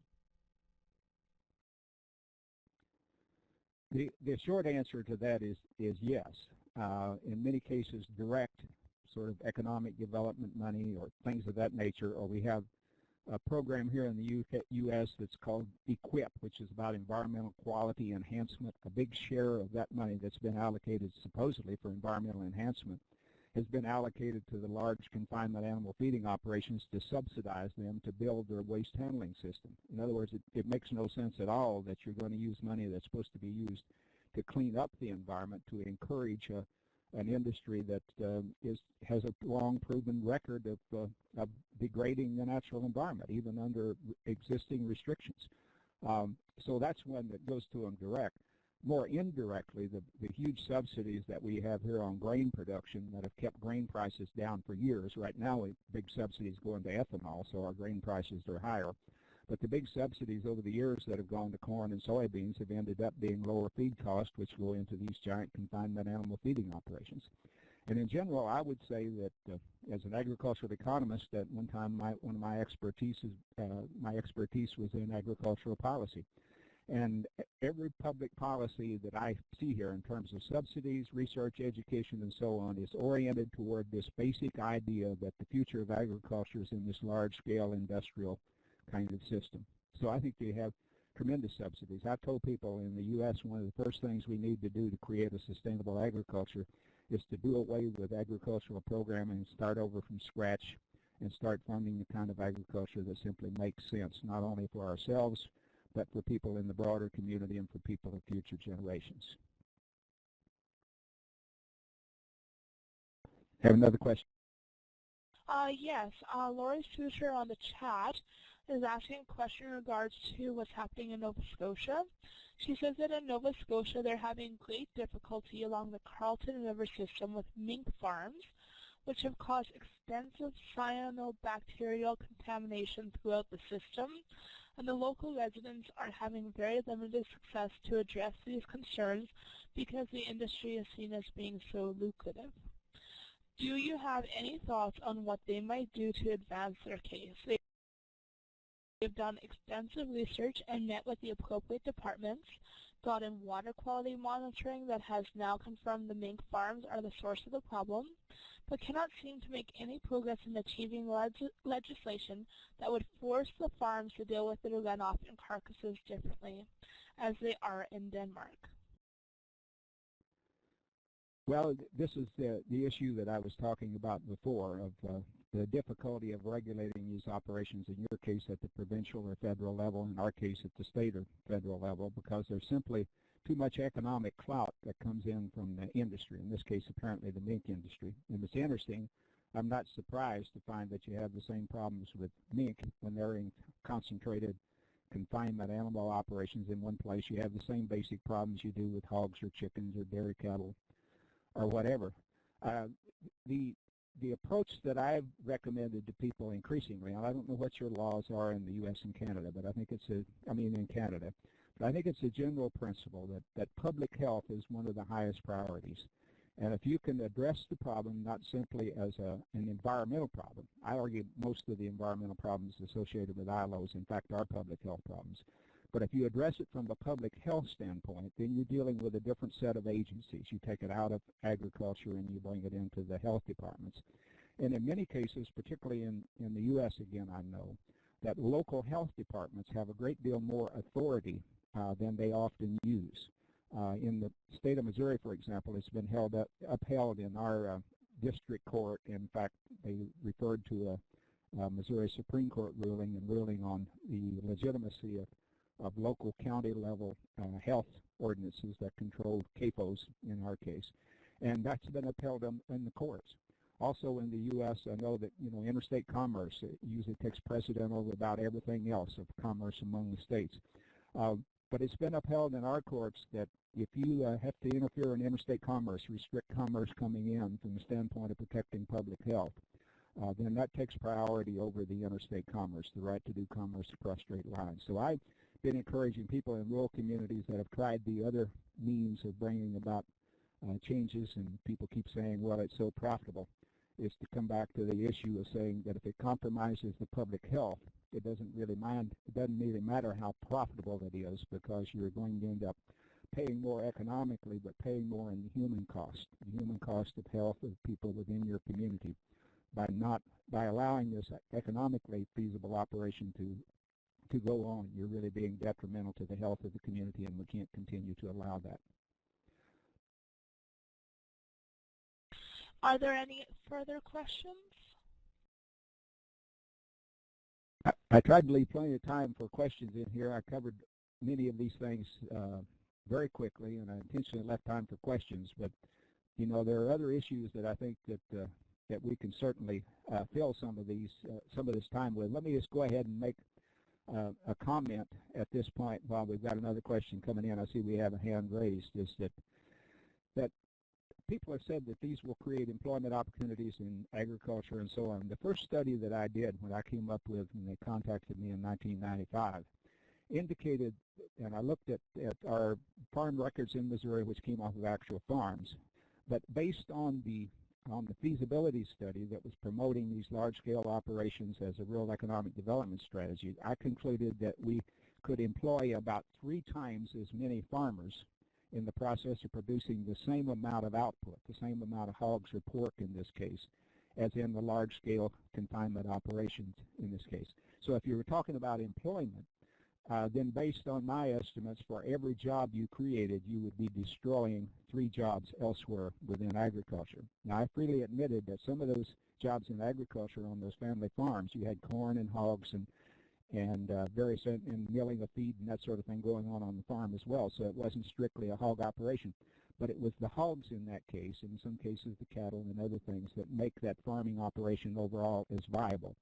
And what I projected, in fact, turned out even worse than I had forecasted it. Since we started bringing the big operations in Missouri, we've maintained basically the same level of hog production as we had before the big operations come in terms of the total number of hogs. We have 1/10 as many hog farmers left in the state of Missouri as we had before it started. Okay, can we get to the question now? Oh, I guess that needed it. Okay, so Great Plains College, you had a question? I'm not hearing anything. Great Plains College, are you there? You had put your hand up. You had a question, I believe.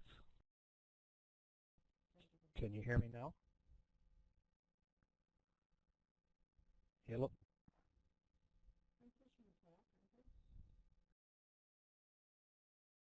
Yes, we could hear you there.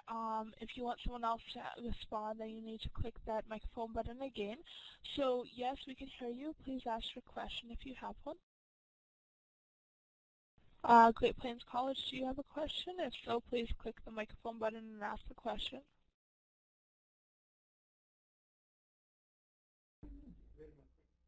Can you hear me now from Great Plains?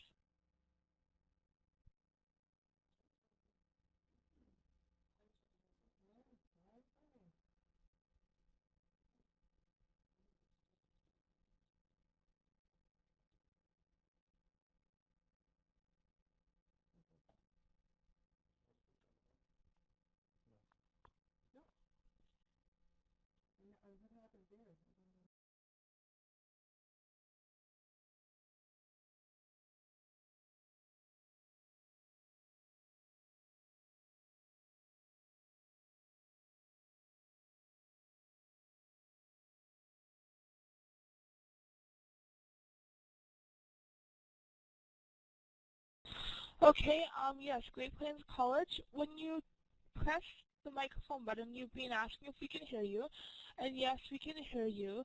So you need to ask your question when we'll be able to hear it. Okay, we'll try it again. Yeah, can you hear me now from Great Plains? Yes or no? Oh. Okay, I'll try the question here again. In your agricultural policy, do you have anything whereby the ILOs are instructed to facilitate their facilities on poorer quality land as compared to higher priced irrigation land?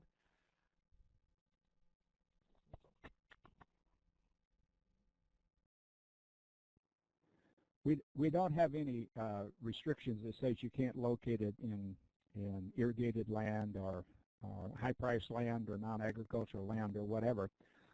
We have regulations that supposedly prohibit or limit the location of ILOs in places that are exceptionally environmentally fragile, but that's routinely violated.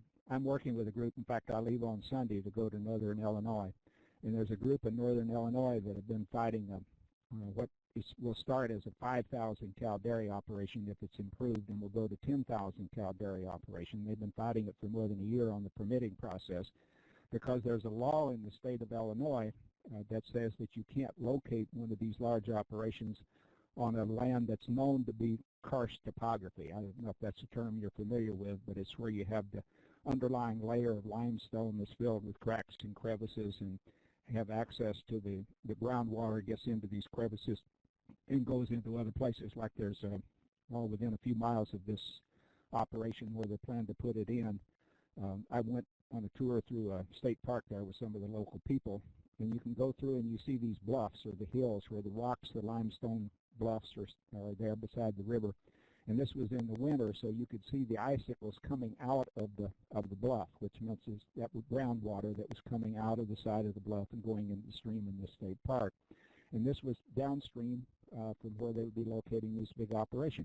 But in spite of the fact that there's a state law that says specifically you can't locate this kind of operation in that particular location, they were able to get a permit through the state Department of Environmental Resources, or whatever it's called in the state of Illinois, and the people in the local community had to go in then and file a lawsuit. Eventually they filed a protest and tried every way they could to get them to re-examine the permitting process and to take into consideration what the law said.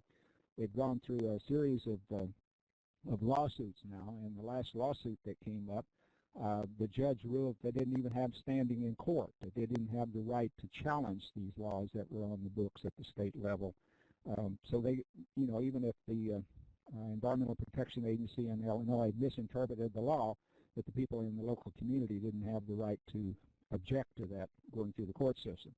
So now they're coming back and trying to organize within the community and find some other directions. In fact, there's a constitutional amendment that was passed back in the 1970s in the state of Illinois, which says that every person has a right to a healthful environment in Illinois, a basic right. So they're going to try to appeal the whole process based on the fact that they've violated their basic rights to a clean and healthful environment. But my whole point is that the restrictions in general are largely ineffective. I'm not saying it doesn't have any impact on the way these operations operate, but if you get somebody who's committed enough and has enough money, there's very little that rural communities can depend upon from the state and federal levels in most of the instances that I've seen. And as I say now, what the states are doing are robbing the environmental agencies of the funds to enforce the regulations that are on the books. So I'll ask them. I have a question for you, Dr. Eichert. You were saying how one job in a feedlot basically replaces 3 or 4 jobs in more smaller farms. What about the rates of pay? Are they all minimum wage jobs, or some more? Are the feedlot jobs more money, or are the smaller farm jobs pay more money? In the case that I looked at, we had that data on terms of the income per farmer on the independently operated farms, because we had complete records on these farms through the University of Missouri. And they were basically comparable. In fact, on the independent farms, the returns on those farms, they weren't salaries. They were what farmers had been making in profits on the hog farms. Their profits per person that they were supporting on the hog farm, even after they paid the paid labor, was comparable to, in fact, slightly higher than they were paying at that time in terms of the feedlots or in terms of the hog operations. Now, what you typically see when these operations come into a community, then they'll quote some sort of wage or figure that they're going to pay per person that's employed in this or ILO operation. That's considerably higher than that. But what they're doing in those cases is that they'll average in what they're paying to the veterinarians and what they're paying to the consultants and the nutritionists and the feed people and what they're paying, allocating money to administrators and investors and other people that are involved.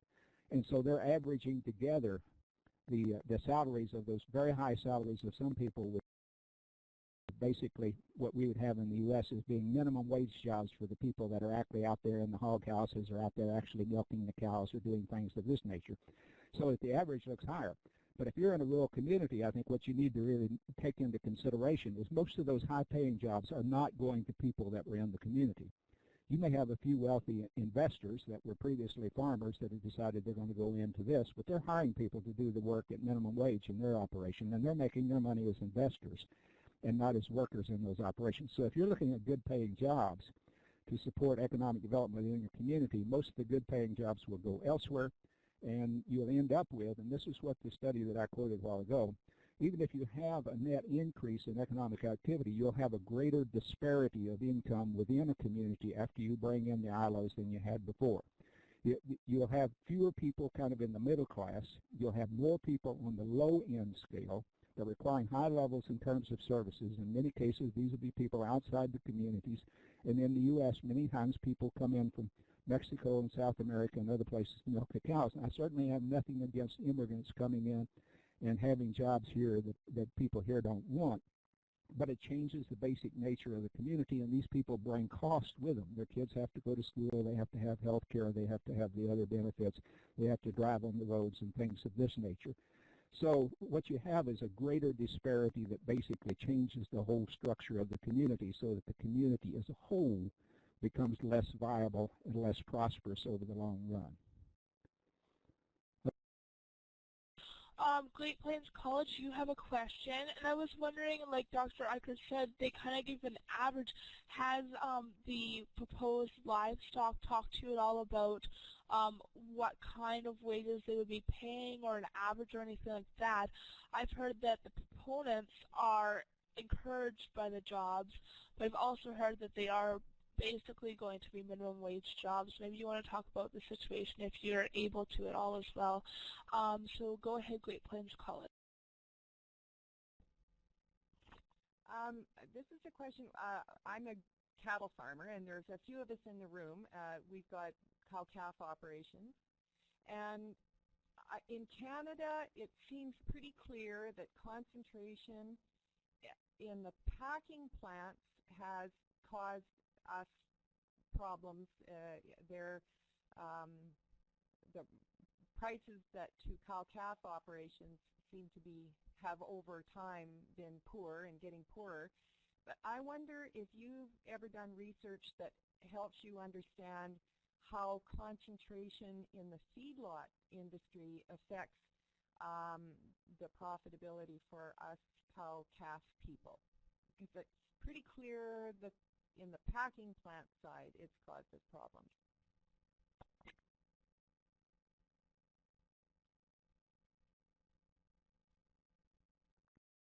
Okay.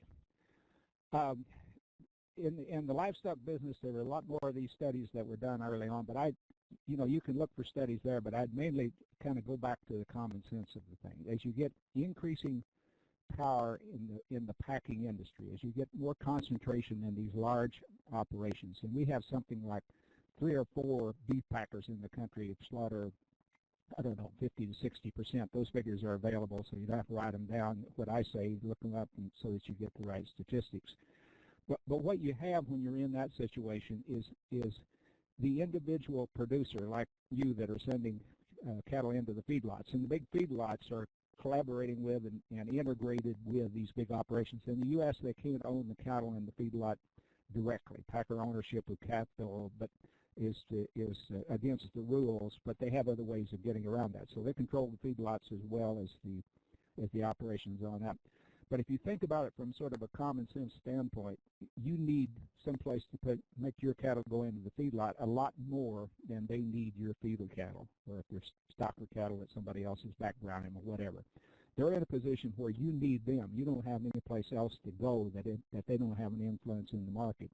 You need them a lot more than they need you. So that puts them in a position that they basically take whatever margin they want between the price that the consumer pays for beef and whatever you get out of your cattle. You're always dealing with somebody who has the power to take everything out. And they, over time, they will keep your margins as a cattle producer, as a cow-calf producer, as low as they can without forcing you out of business unless they want to take over the production of the feeder cattle as well. And so far, they haven't taken that over because there's too much land involved and there's too much space involved. But they're only going to pay you enough over the long run just to kind of keep you hanging on so that you can go, keep the cattle going and keep them with the raw materials that they need to go into the feed yards, and the feed yards can keep the packing plants running.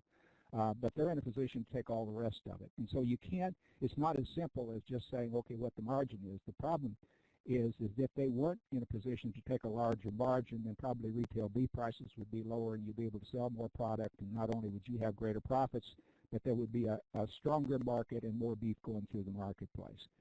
So, I think your concerns are certainly well-founded, and I think the consolidation, the same kind of thing we're going to see in beef that we've seen in chickens and pork, and now we're seeing in dairy rapidly in the U.S., the consolidation of dairies. I think we'll see this in the beef cattle sector. We're already seeing it in the beef cattle sector. It's just this idea of having to control so much land and so many cattle.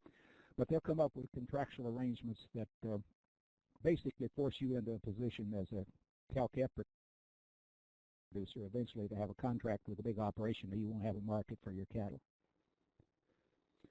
Okay, is that the end of it, Nicole?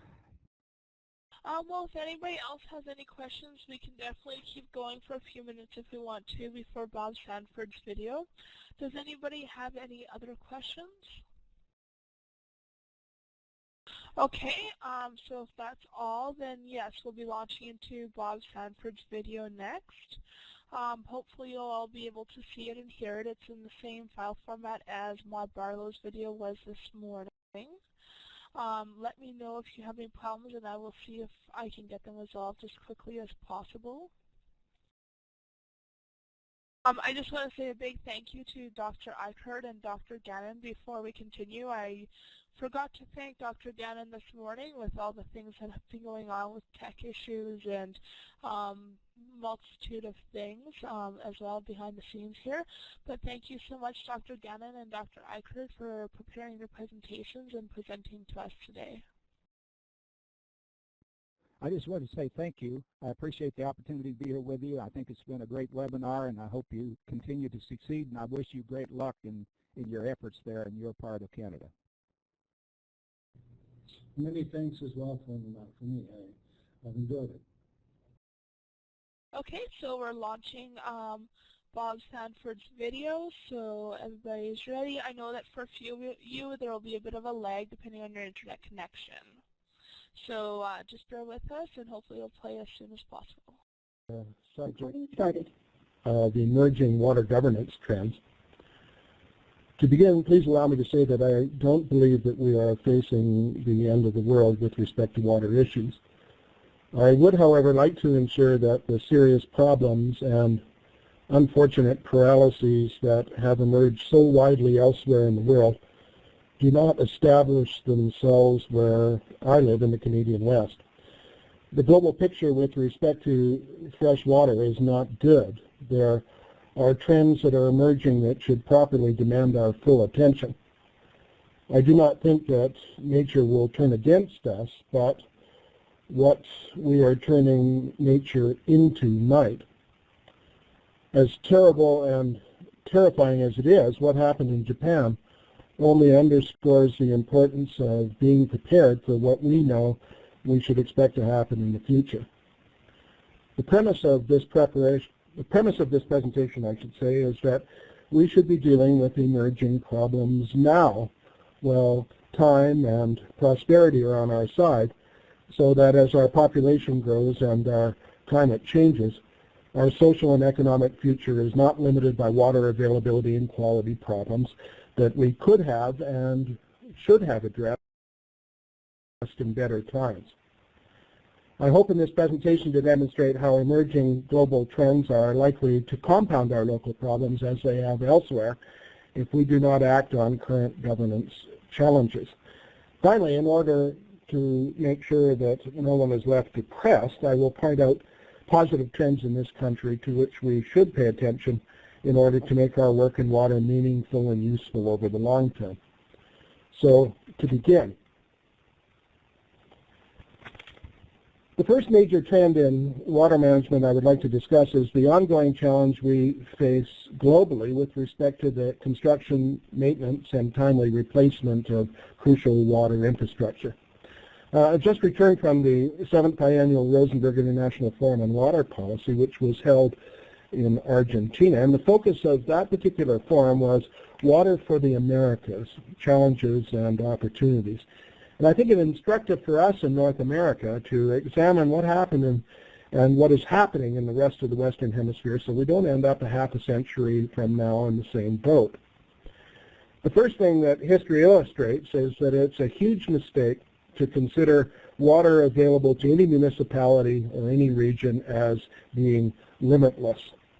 For a century in Buenos Aires, for example, everyone thought that there was so much water that there was no need to conserve it.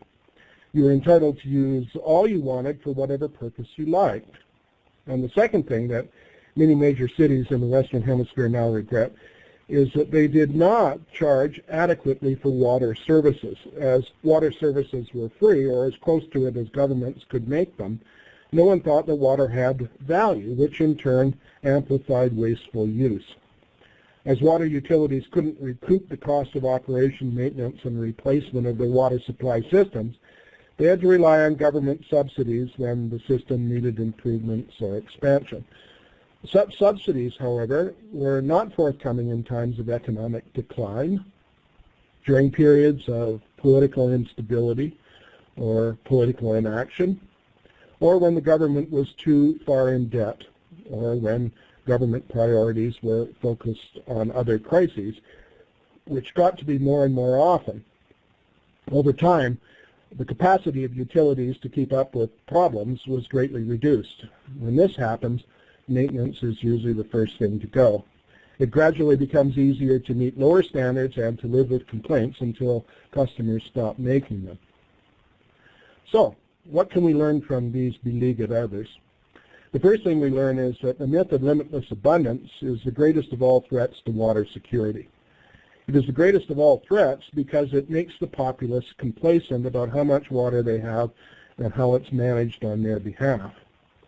The myth of abundance also makes people blind to the extent to which they may be contaminating their own water supplies, which can certainly be an issue with intensive livestock operations. The second major trend in water management I'd like to discuss is water reuse. Treating and reusing wastewater has a number of advantages. It provides a way of expanding water supply without having to construct dams, dig new wells, or seed clouds with the hope of generating increased rainfall. Reclaimed water represents a renewable supply that literally increases in volume in lockstep with population growth. Use of reclaimed water, however, has been a source of real conflict in some communities. While people don't seem to mind drinking water that has been treated after upstream use, there appears to be a stigma against drinking water reclaimed from your own sewer systems. But unfortunately, in many places, water is simply becoming too precious to use only once before it's released downstream. But there are a number of concerns that water reuse puts into relief that could become sources of serious dispute and real conflict in the future. And the first of these concerns is the number of harmful substances that are being released into the environment.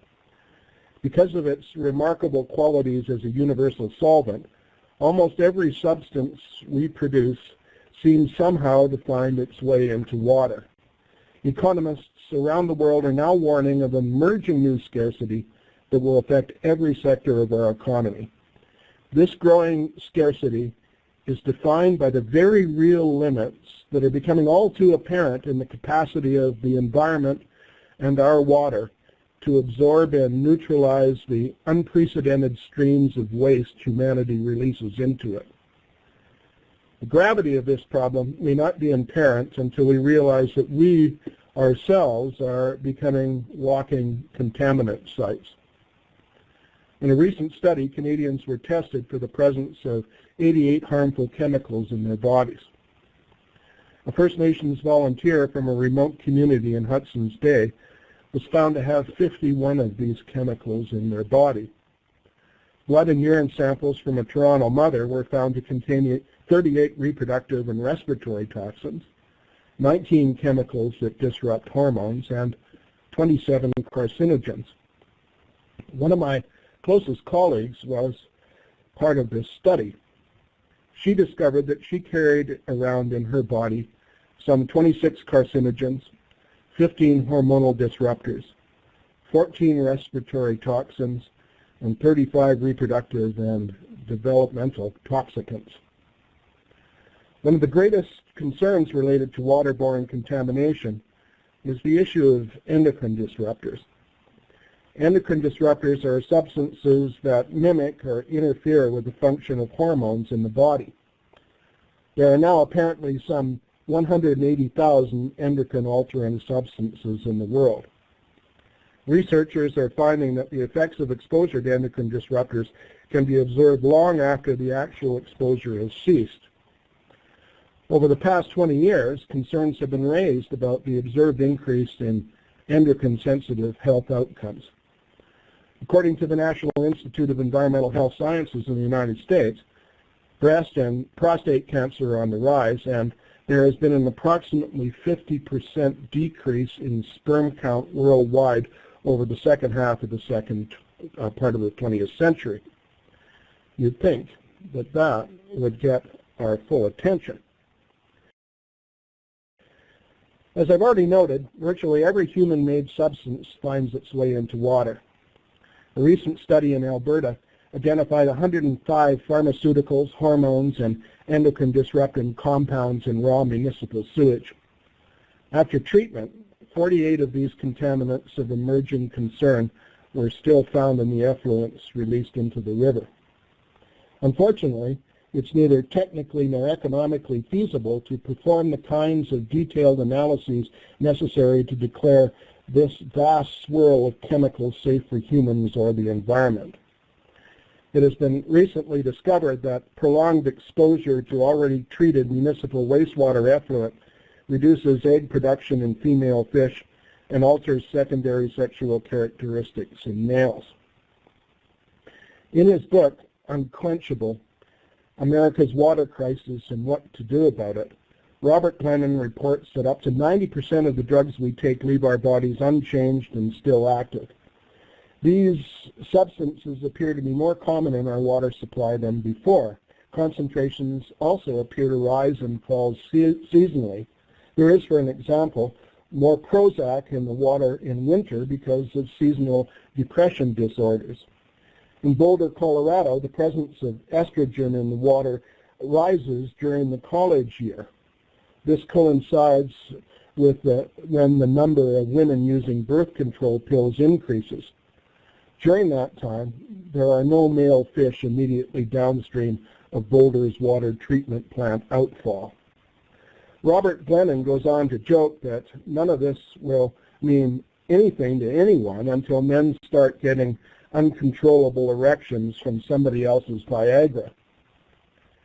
The point of this obviously uncomfortable digression is that for the last 6 generations, the mantra of water managers has been that the answer to pollution is dilution.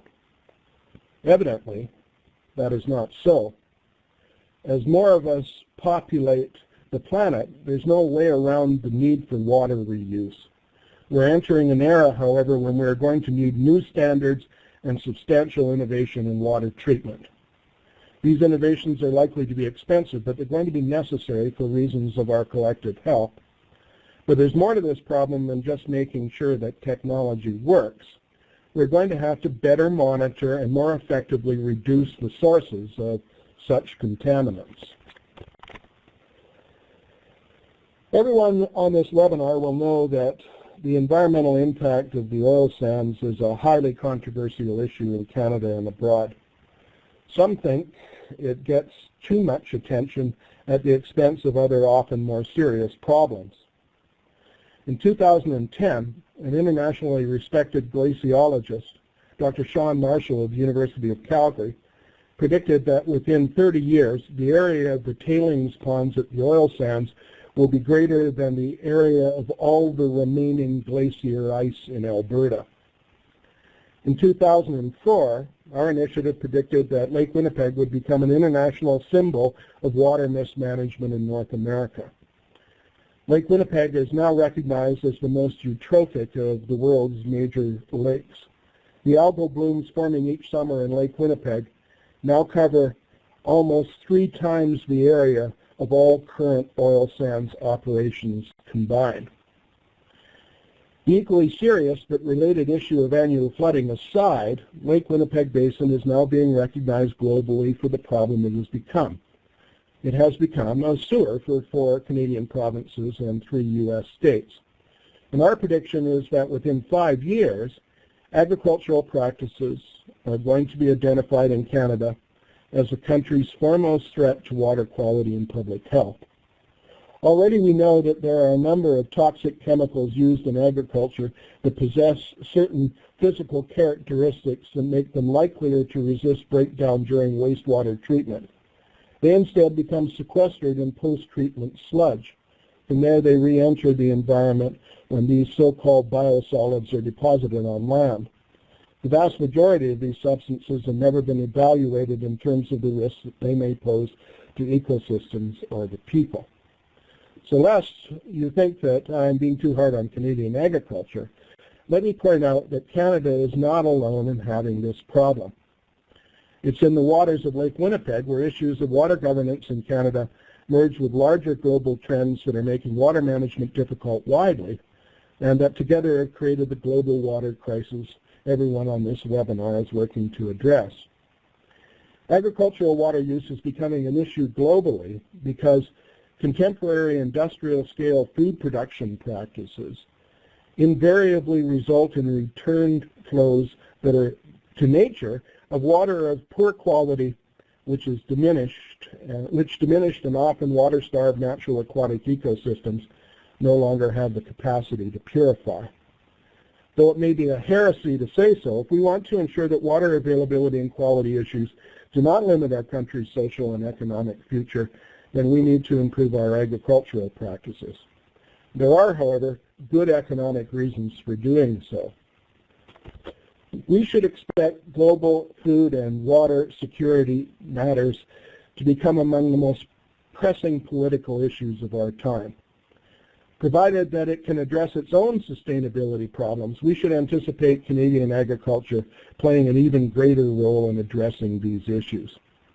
Increasingly, the response to global water scarcity will not be defined by direct transfers of liquid water between regions and countries, but by how much water is traded among nations in the form of water embodied in food. Virtual water trade internationally is expected to more than double between now and 2050, which is no minor proposition, especially for Canada. Some experts have predicted that as a result of that trade, agriculture will ultimately become more important to the economy of Canada than oil and gas. There are other reasons for improving our agricultural practices as well. International examples suggest water conservation in the future will likely be couched in broader eco-hydrological terms.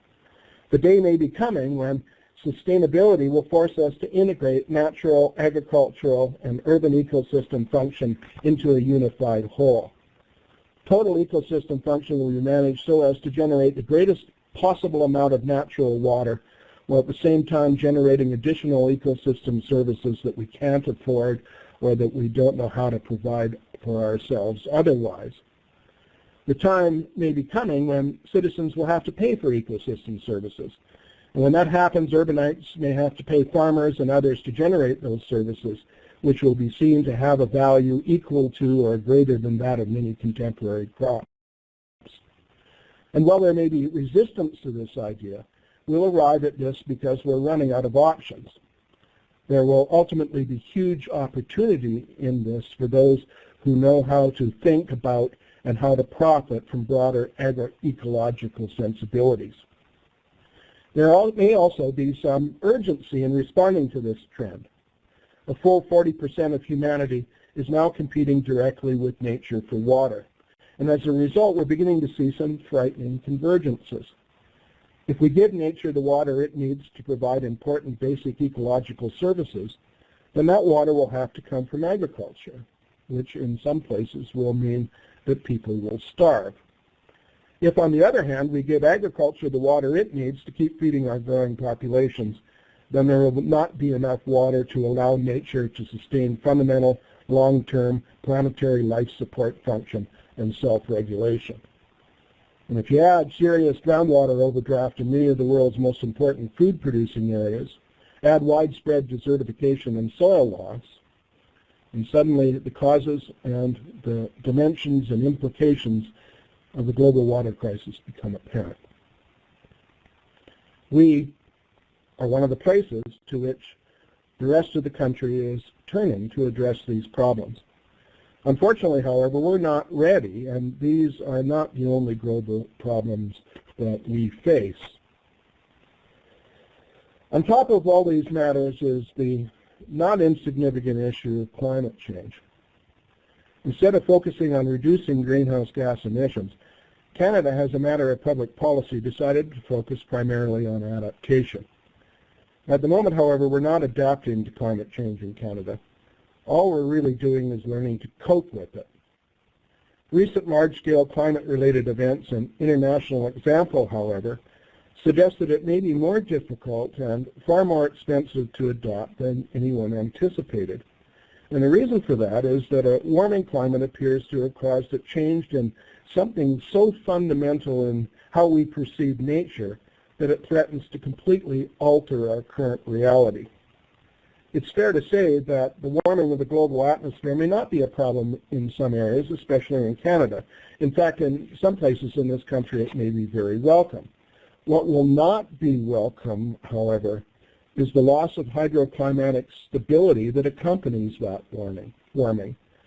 So take Toronto, for example. It has endured 4 1-in-100-year storms in the past 20 years. And one of these storms caused $400 million damage in only 2 hours. And the same thing is happening in Buenos Aires and many other cities around the world. While we know that statistical clustering occurs around periods during which climatic conditions remain similarly conducive to the repetition of extreme weather events, we also know that it is here with the immediate prospect of more intense floods and drought, rainfalls and snowstorms that our climate woes could really begin. There's nothing like a good flood to mobilize the broadest range of contaminants. And if we're talking about intensive livestock operations, as you are at your World Water Day Forum, we are talking about the mobilization of feces. While we euphemistically call agricultural contamination nutrient loading, there are health dimensions in this that go far beyond the loading of streams and lakes with nitrogen and phosphorus. In an essay called The Unmentionables, water activist Rose George explains the problem. The problem is that livestock defecate. We treat human waste, but we do nothing with the waste generated by animals that in many Canadian provinces outnumber us more than 3 to 1. Rose George tells us there's a problem with this. Just like us, animals defecate to get rid of things they don't want inside them. In 1 gram of feces, there may be 10 million viruses, 1 million bacteria, 1,000 parasites, and 100 worm eggs. People who live in areas of poor sanitation, George reports, ingest 10 grams of fecal matter every day. So if you do the math, Multiply 365 days a year, and what you get is a serious health problem. The fundamental change that is undermining our way of relating to the world in terms of our ability to accurately predict the future is what hydrologists call stationarity. To appreciate the role that stationarity plays in modern life, it's important to understand the central role that water plays in our planet's weather and climate system. What is happening is that increased temperatures are changing the way that water moves through the global hydrological cycle. This means that the statistics from the past related to how surface, subsurface, and atmospheric water will act under a variety of given circumstances are no longer reliable. Unfortunately, we have made the stationarity associated with those statistics, this notion that natural phenomena fluctuate within a fixed envelope of certainty. We have made this the foundation of risk assessment in engineering upon which we depend for the construction of our buildings, our roads, bridges, and other infrastructure. This notion of stationarity is also the foundation for determining crop insurance rates, risks associated with the protection of our homes and property from fires, floods, tornadoes, and hurricanes. And stationarity is also the foundation of the reliable function of the natural ecosystem processes that provide a stable and resilient backdrop to human existence. Hydrologists throughout the Western Hemisphere have observed that the hydroclimatic stationarity around which so many water-related decisions are made ultimately simply doesn't exist. Because climate and Earth systems are in constant change, it could in fact be argued that stationarity in global hydrological conditions has never existed. What we have done is establish our own idea of the range of natural climate variability we think exists, and we built our society and all the infrastructure that supports it around that range. And we realize now that the world has always been non-stationary, and now it's become dangerously so because of our own profound influence on climate. By assuming stationarity within a defined range, we're able to create cities in which millions of people live with security, water treatment and delivery systems that provide safe drinking water to billions of people, and transportation systems that allow many of us to travel anywhere we may wish to go in the world in a day. But the statistics and standards upon which we have created our modern miracle no longer apply. We are made increasingly vulnerable by the fact that the past is no longer a prologue of the future. We have seen what 0.8 degrees Celsius of warming has done to what we thought was a relatively stationary hydroclimatic system. And even if we stopped emitting CO2 today, there would still be a 0.6 degrees Celsius warming that is already loaded into the system. One might ask, what is waiting in the wind with a 3 degrees Celsius warming, or a 4 degrees, which is even greater and more profound. At the same time as our climate warms, we're also finding that the very ecosystem depletions and limitations that contributed to climate change that brought down earlier empires are now appearing globally, threatening all of us, rich and poor. We do not as yet have an adequate replacement for stationary statistics. Until we find a new way of substantiating appropriate action in the absence of stationarity, risks will become increasingly difficult to predict or to price. To respond to the loss of hydrologic stationarity, we need a new focus on monitoring and new mathematics to describe what has become a rapidly sliding scale of change in the fundamental conditions of human existence on this planet. We also need new models that more accurately represent our changing hydrology so that we can more reliably predict the frequency, intensity, and duration of extreme weather events such as droughts and floods. In dealing with the loss of hydroclimatic stationarity, we once again discover that the engineering and technology solutions that got us to where we are today may not be the ones that we will need in a world in which our hydrology is changing so very rapidly. The era of hydrostructuralism that marked the way we managed water in the past century may be coming to an end. What is undermining our hard engineering approaches to water management is a growing understanding of nature's need for water. Nature is our only provider of water. We now realize that in order to provide water and other benefits to people, nature needs water too. Nature needs more water than we thought, not just to perpetuate the hydrological cycle, but to sustain planetary life support function. It appears that aquatic ecosystems, and especially wetlands, are a lot more important than we imagine. They appear to play a vital role in keeping the land, life, water, weather, climate interface in equilibrium. Evidence suggests that in dry regions such as our prairies, aquatic ecosystems may contribute as much as 16 times more than terrestrial ecosystems to both overall ecological stability and to planetary life support system function. And we know now that despite the monumental efforts of organizations like Ducks Unlimited and others to restore the wetlands on the prairies, the restoration is not keeping up with destruction. Moreover, it appears that restored wetlands seldom provide more than half of the ecological services such ecosystems provided in their natural state.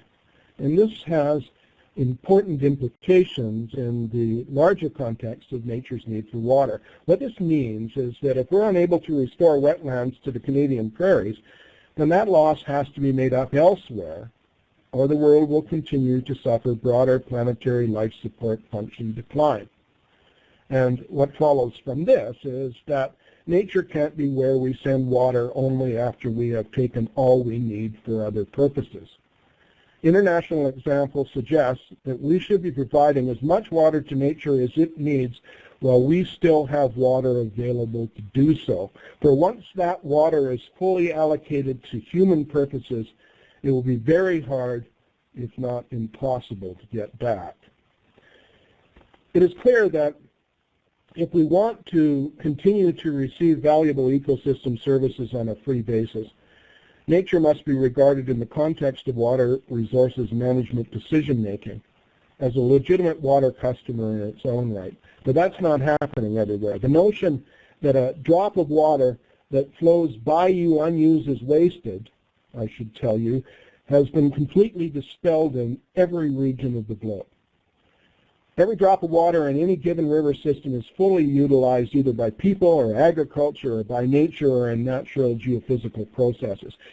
This has become clearly evident in coastal areas in British Columbia where saltwater incursion is destroying coastal aquifers, where estuaries are being destroyed because river flows have been so diminished by upstream use that they can no longer hold the sea back.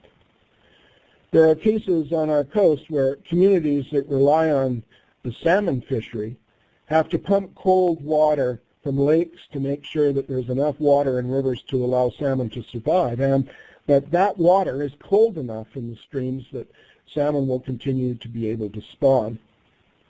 All over the world, complex natural systems are being simplified in order to concentrate specific benefits in human hands. This should not be seen as a criticism of engineering. We can't go back now. If anything, we need solid solutions in engineering more than ever. But we do need to improve our understanding not just of fundamental ecohydrological function, but of the expanded services that our natural, agricultural, and urban ecosystems might together be able to provide in the future. And then we need to engineer toward the realization of that combined potential. We need to figure out how to make improved use of the bloodstream of the biosphere by creating synergies between different natural and human water uses to enhance overall wetland watershed productivity. But here's the kicker. We then have to reserve enough water through our management mechanisms to make sure these ecosystems have the water they need to perform these functions under current circumstances, and also in the altered circumstances in which we may have to live as a consequence of higher mean global temperatures. We also find that much heralded technological breakthroughs do not always meet their expectations fully, or that new technologies have unexpected and unintended consequences elsewhere in the global life system. Within this context, the principles of adaptive management and precautionary principles would suggest that we not rely solely on market instruments or technological innovation to address environmental problems. Unpopular as it may be to suggest, public policy must be created that focuses on ensuring that our difficulties don't become worse while we're waiting for innovation and technology to catch up with the problems we have already created for ourselves. And this means that public policy must focus on the creation and enforcement of appropriately stringent environmental standards, which in themselves become an incentive for change. Unfortunately, however, not everybody wants to be regulated or governed in this way. In fact, most economic sectors and many people do not want their lives regulated in any way. What we find is that ours is an atomized, fractious, and argumentative society. More and more we're seeing that regulation will not work if people are willing or able to ignore or break laws with which they disagree. And what we're seeing in Canada, particularly on the prairies, is this happens a great deal more than we thought.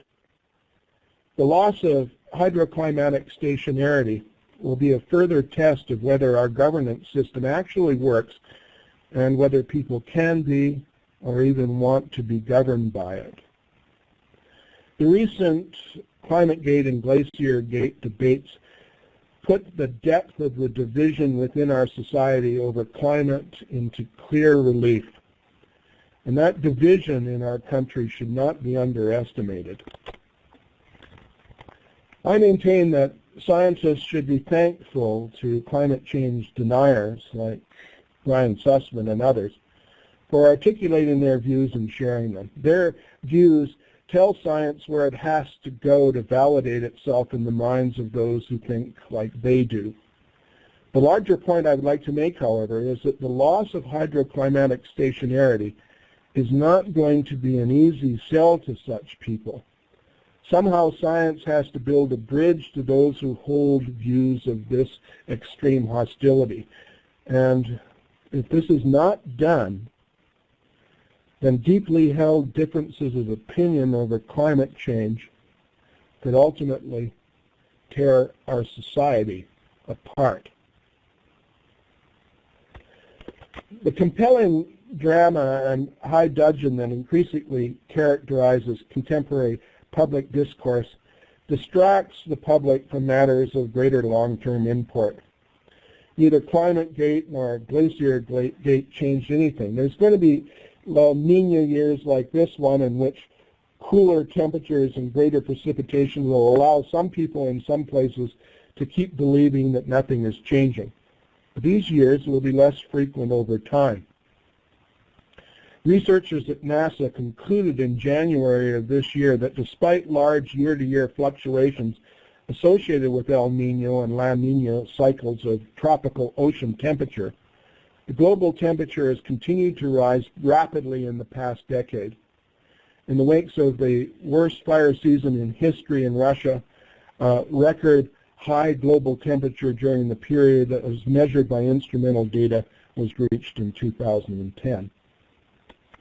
Over the objections of those who would wish otherwise, even more frequent extreme weather events continue to drive home what a loss of hydrologic stationarity will mean in our future and what it will cost. Our global financial crisis, in combination with the enormous cost of repairing the damage caused by extreme weather events and other natural disasters, are going to make it very difficult to sustain our prosperity while at the same time improve our environment. So, as you can see, many of the trends that we are seeing are hardly positive. I promised, however, to conclude with good news that points to trends that are emerging that will give us hope. And there are some, and there are some in Canada. Interest in water issues is clearly growing in this country. The Canadian Council of Ministers of the Environment and the Council of the Federation, which is composed of all the country's provincial and territorial premiers, have both turned their attention to water matters. I mention this because it's important that we never lose sight of the critical significance of political leadership in addressing water issues in Canada or elsewhere. I would point out, however, that by far the most interesting development with respect to water policy in Canada is the recently released Northwest Territories Northern Voices Northern Water Strategy. This strategy is interesting, in my opinion at least, for three reasons. Firstly, the Northwest Territories did something that southern jurisdictions appeared to have universally missed. They developed their water strategy before they were in trouble. Secondly, the Northwest Territories started from the ground up by including First Nations in the development of the strategy right from its inception. Thirdly, the Northern Voices Northern Water Strategy took an integrated approach to unifying nature's need for water with the needs of the people who rely upon aquatic ecosystem function for their cultural identity and ultimately for their prosperity. Water interests in the Bow River have embarked on a pilot project using real-time computer-assisted rapid dispute resolution processes developed by Hydrologics in the United States. And before this process began, there was a very well-defined gridlock between interests related to the supply of water for environmental purposes, especially downstream of a major irrigation diversion at Bassano on the Bow River near Calgary. These discussions and real-time modeling were undertaken with the goal of determining if irrigators could somehow voluntarily improve the flow downstream of the Bassano Dam from 400 to 600 cubic feet a second at critical times for the river.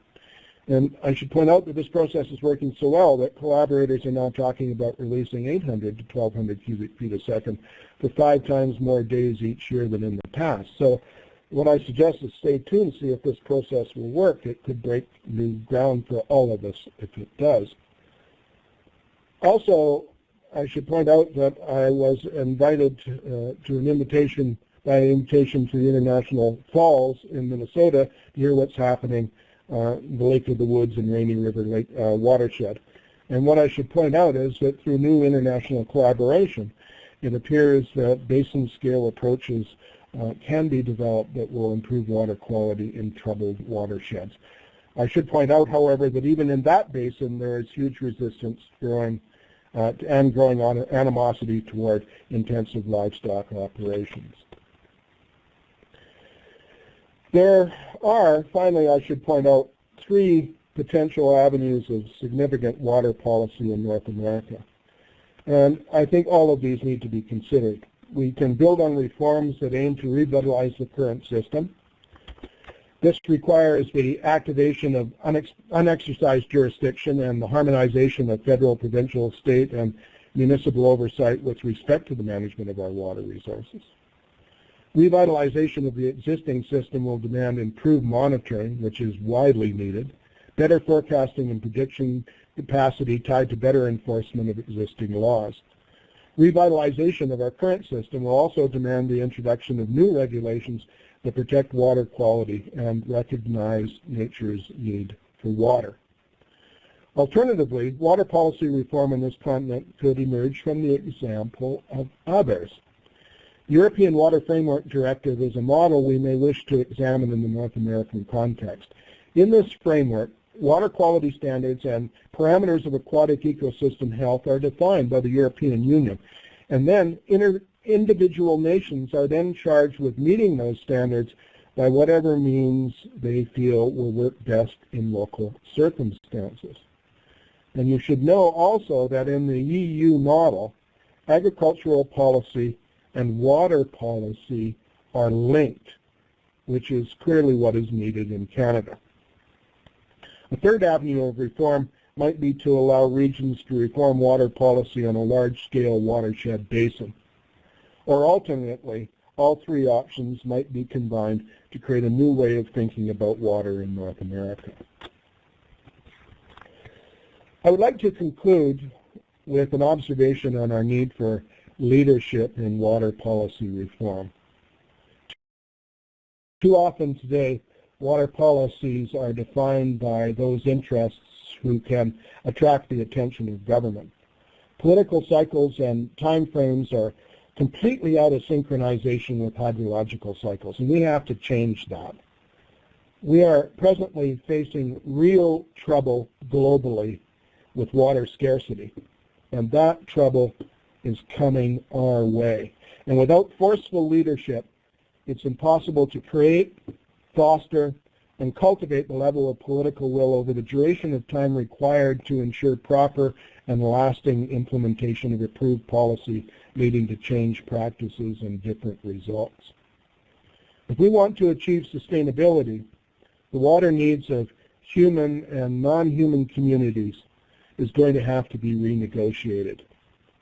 The difficult task that confronts us resides in demonstrating that individual, community, or corporate ownership of property are not necessarily inconsistent with a partnership ethic or with a soft path approach to water management. It will, however, take the highest order of statesmanship by all leaders to create a broad-based, nonpartisan political support that will bring in badly needed new water ethics into Canada. And in order to prepare ourselves for the future, we should be cultivating that leadership now. Thank you.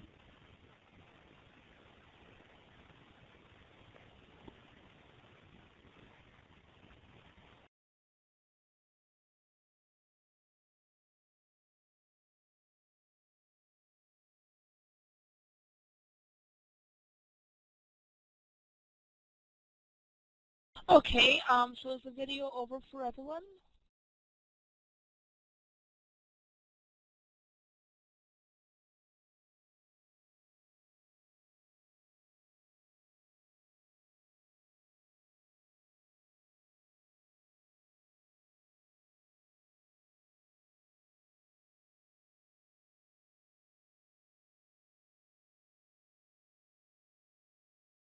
Okay, so if your video is over, you can close the window and then we'll get to some questions.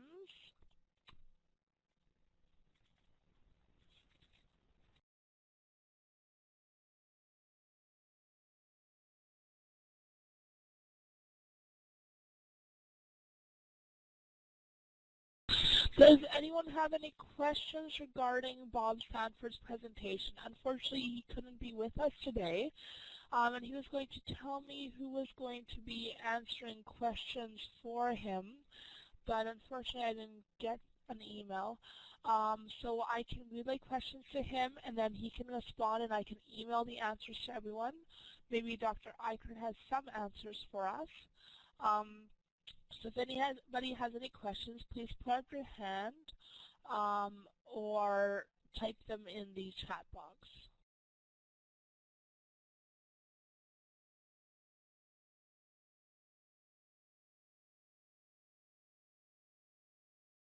Right now we're talking a little bit with Great Plains College participants, and they're telling us a little bit about the situation in their town and with the ILO and what's happening. So if they want to take the microphone and share that information with everybody, that would be great. I know that there's going to be some media coverage of their group soon, probably. So if you want to talk to us, that would be great. And if anybody has any questions, that's great too. In respect to the present ILO that is presently under appeal, the municipal council, we have had one go-round of the original appeal, and the outcome of the original appeal is also being appealed. So everything is held up in the courts right now. So where it'll go from the second appeal, we're really not sure at this time.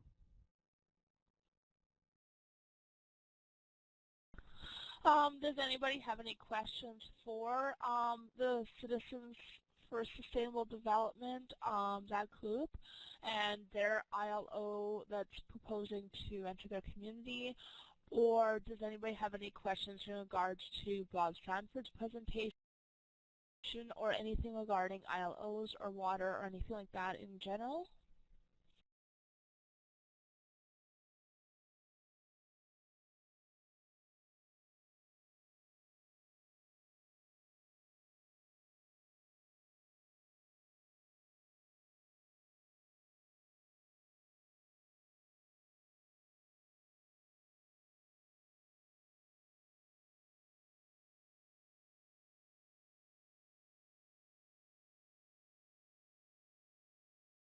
It is World Water Day, so I think that's part of the reason that we've been getting so much media attention today. We're we had launched a media release jointly with the TD Friends of the Environment Foundation about the funding for our kits, and then we also are getting some media directed to the Citizens for Sustainable Development and their ILO that's proposing to enter their community. So it's good to get so much coverage today, being that it's World Water Day. Does anybody have any questions or anything?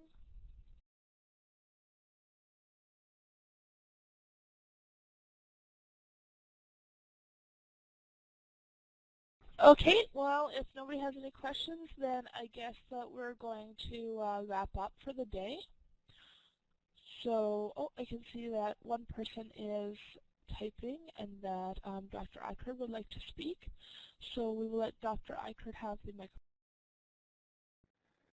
I just wanted to point out that I typed into the chat box my website, and I have a number of papers that deal with what I call CAPOs. A number of papers are on my website that have a lot of the references that I referred to today. So anybody that's interested in the references, why, you can go to my website and go to the bottom of the list of presentation papers, and you'll find the papers there, and they'll have references to the various studies. I'll also send in a paper to the organizers that have some of the references and relate more specifically to my presentation today.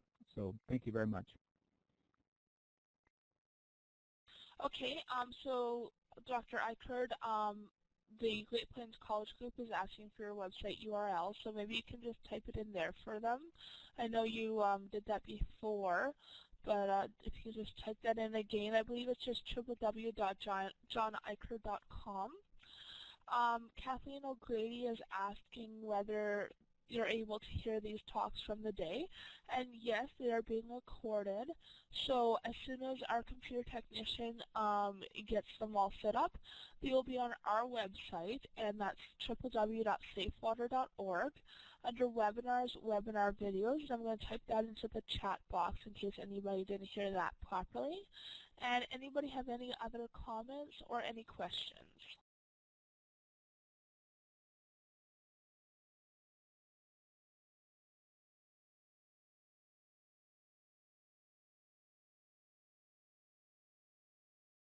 And all of our webinars from last year, I believe there's about 14 or so of them up there.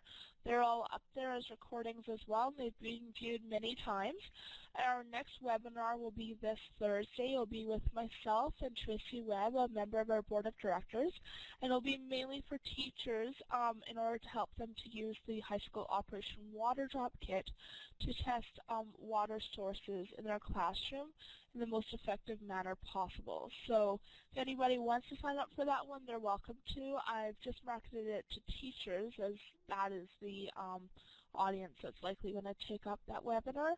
But if anybody wants to, they are more than welcome to join that one as well. It's the same link as this one, and it's Thursday at 4:30 MDT.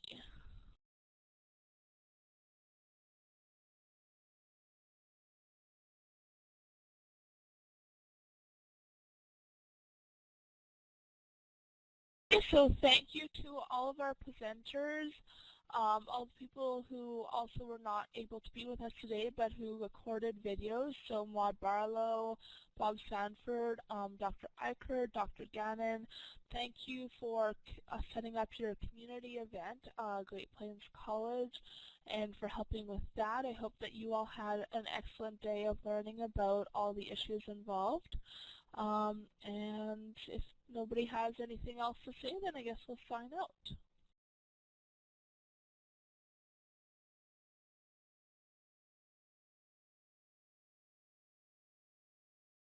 Okay, have a great rest of your World Water Day, everyone. And if you have any questions at any time, feel free to contact us. I'm going to type my email in the chat box as well in case anybody would like that.